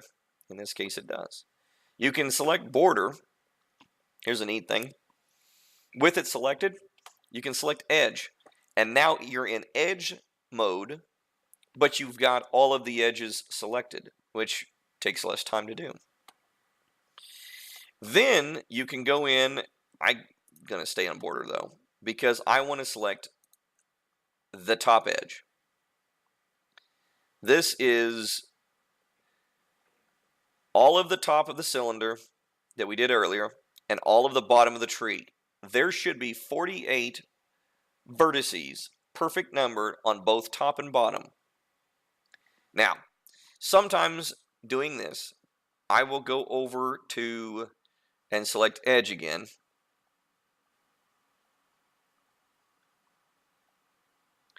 And I think you can do it on bridge. You can do it on border as well. I meant either one of these, edge or border, has the option of bridge. It's another one of those choices between extrude, connect. It's over here, bridge. And you can select this setting, and theoretically it will create polys that match perfectly down to its base. See, like that. So you don't have to go through all that crap of attaching vertices and things like that. Usually if you do the right number, then it just automatically, if it's all aligned right, then it just pretty much does what it wants, and you click on OK and you're done. To make sure that we have vertices selected, which is always important that we have these selected, this was where they just got bridged together. We're looking over here, we see vertex 169 selected. It says a single vertice. We can also test it out by moving it around. We can single click the vertice and move it around, make sure that the top and the bottom polygons are moving with it. That's an indication that you've got them together. It's one single object, and now we have a completed tree. If we add Turbo Smooth on, we can see what it does. The roots are way too big, disproportionate to the tree. Or is it? Because again, we're kind of doing an oversized type of root system. I personally think that it's disproportionate. I don't really like it. I like the roots being big, but I don't like them being that big. Especially the fact that this tree is not going to be that big. If we scale it down, it's going to be probably something like that big, if that. So in that regard, it may not be so bad when it's on the table, because the root system's not that big. But again, to me, you can take it or leave that. I personally think that we should bring those roots down a bad. Keep in mind, we had those things elongated earlier, and they just weren't quite set up to be. So let's bring them on in. Select a handful of polygons over here. We're going to basically soft select this whole thing so it comes back down. We're going to shrink the length of this whole root. We're going to do that with a soft select again. Go over there and expand it, turn it on. Crank it up so that about half of it is covered in colors. And then we're just going to move this back in. I'm not really wild about how it's just moving a big deal of the point. I want to keep that point. I just wanted to shrink it. So let's hit Control Z and increase it even more so that a big part of it is selected. That's a little bit better.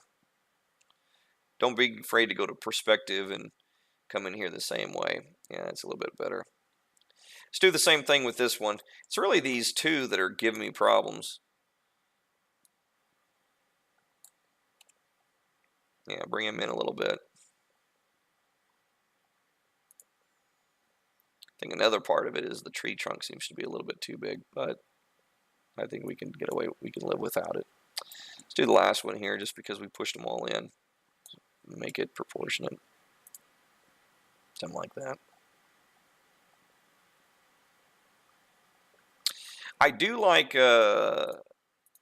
my trees to have a definitive mark between the top and the bottom part, even though that it kind of looks like it's, more or less, it's kind of, there's an edge right there. I like it to be a little bit sharper, a little bit more distinct between the top and the bottom. So again, we just need to tighten the edges. Hit Control or F4, go to Edge, select, turn off soft select. Select this one edge. We're going to make a split right down the middle, this way, horizontally. So in order to do that, we're using Ring as an option, like we did earlier. It's over here. It's right next to Loop. And it selects all of those. Now, unfortunately, when it did that, it went down and selected onto the root, which we don't want. We want it to actually select this top ridge here on each one of these. So hit F3 and we're going to deselect all of these segments so that we just have the ones we want, not on the tops of the roots. Small one worked all right because it did not go up that high, but the other ones did. And we want to make sure that we have these two up here. So it's just going to basically make a little ridge here, goes down, comes up, makes a little ridge here, like that, so that you can visualize that these are going to be spliced, and there's just going to be a line that goes through it. Go to Connect, Settings, again over here on the right, and it remembered from the last time we put segments at the base of the tree and put it in the exact same spot. Lower part, 2 segments. We need to cancel these out. Just right click and then it goes back to 0. So this is back in the middle. We just want to have 1 this time. And we just want to worry about this number at the bottom because we're going to be able to move it. I like to move it all the way so that it is up at the top. And then bring it down just a tad. Like so. That's all you need to do. Just put it up there at the top. If it needs to be, you can adjust it tighter by putting on a Turbo Smooth. And you could actually have the Turbo Smooth on, but be down on the edge section, and you can actually move this, and you can actually see how tight it gets.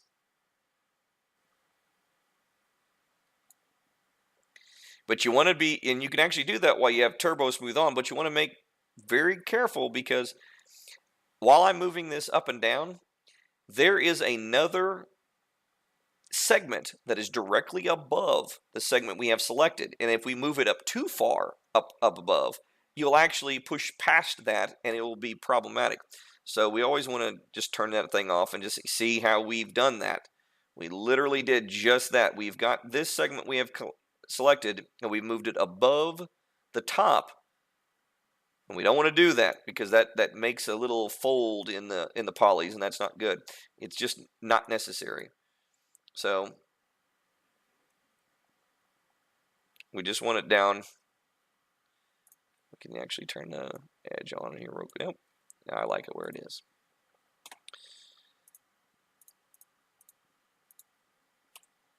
Something like that. You can actually make more of those.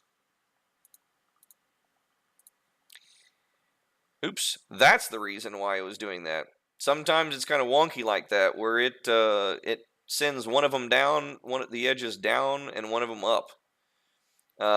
In order to fix that, basically we hit Control Z so we can go back to where we had before we moved it down. Keep hitting Control Z.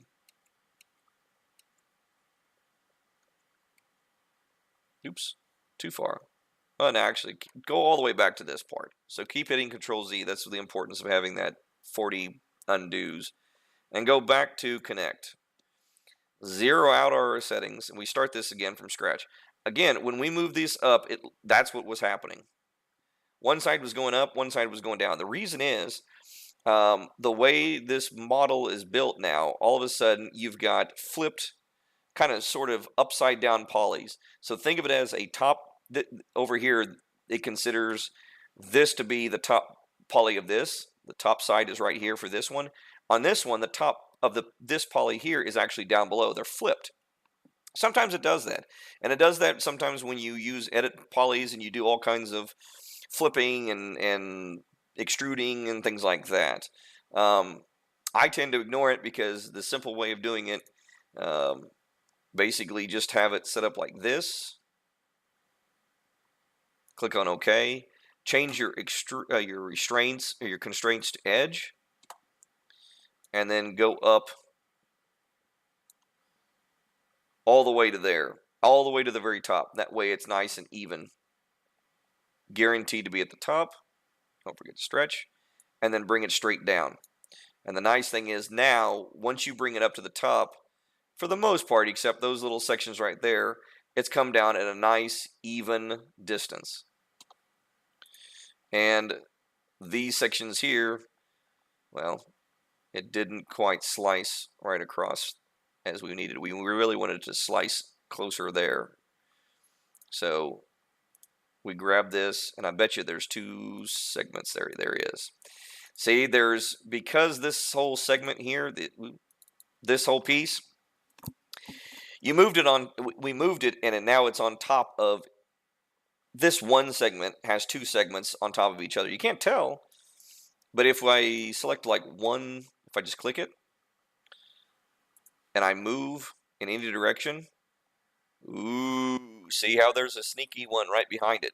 You didn't even know it was there, but it's there, and we just can't have that.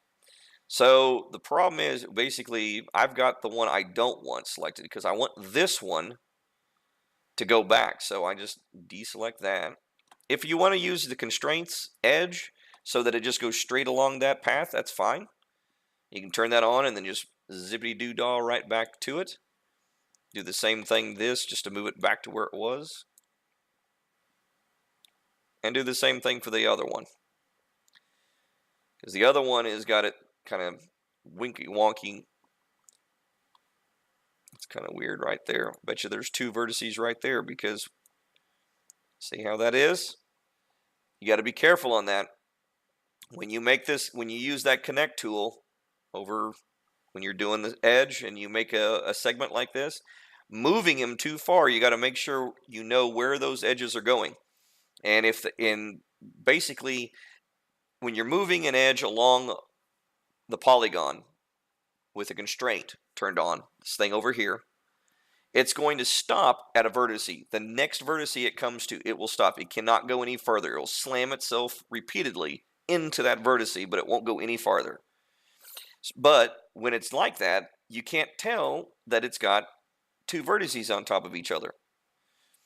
So you just have to keep an eye on when you're doing that. Just like over here, we had that parallel and now it's not. So we know it doesn't, it can't go in a V section because we had a nice long parallel. So this line here should be parallel all the way. So we know that there's vertices on top of one another like that.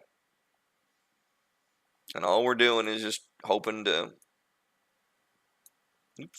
all we're doing is just hoping to get it, close enough, tight enough in there.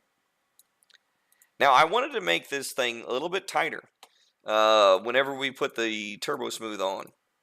So when we did this, I mean, it's nice. It's got some distinction, but I'd like it to be a little bit, just a tad tighter where the two meet. So we can actually double click as a cheat. You don't have to click the loop button. See how many times you can do this? So many different ways you can actually do the same thing. You can double click, and then it will select everything all the way around. And we go to extrude this time because I want to add more segments on the top and bottom of this one segment. It's easier just to do it this way. Click on the settings. Just do the bottom one, and you will expand. And you don't need much, just a little bit, just to get it on either side. And that should be enough for when we add Turbo Smooth.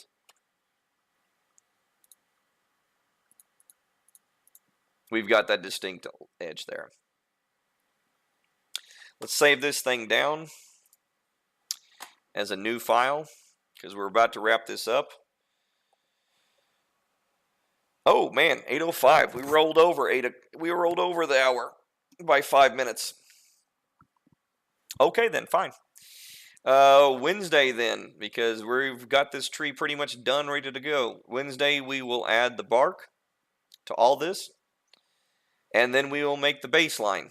So it'll have the base where the holes are in, add the grass, and then it'll be ready to do test printing. So we'll call this a night on this one.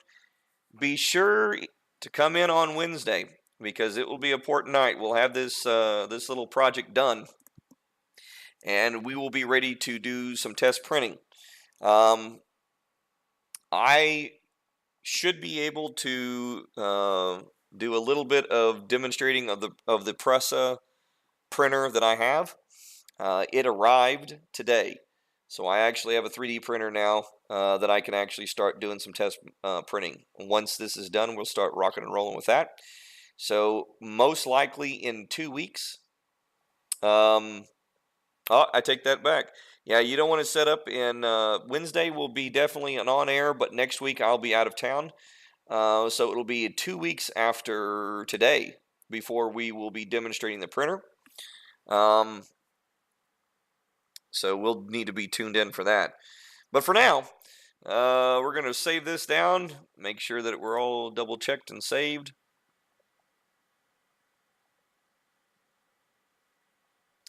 And on Wednesday, we will rock and roll and finish this project up.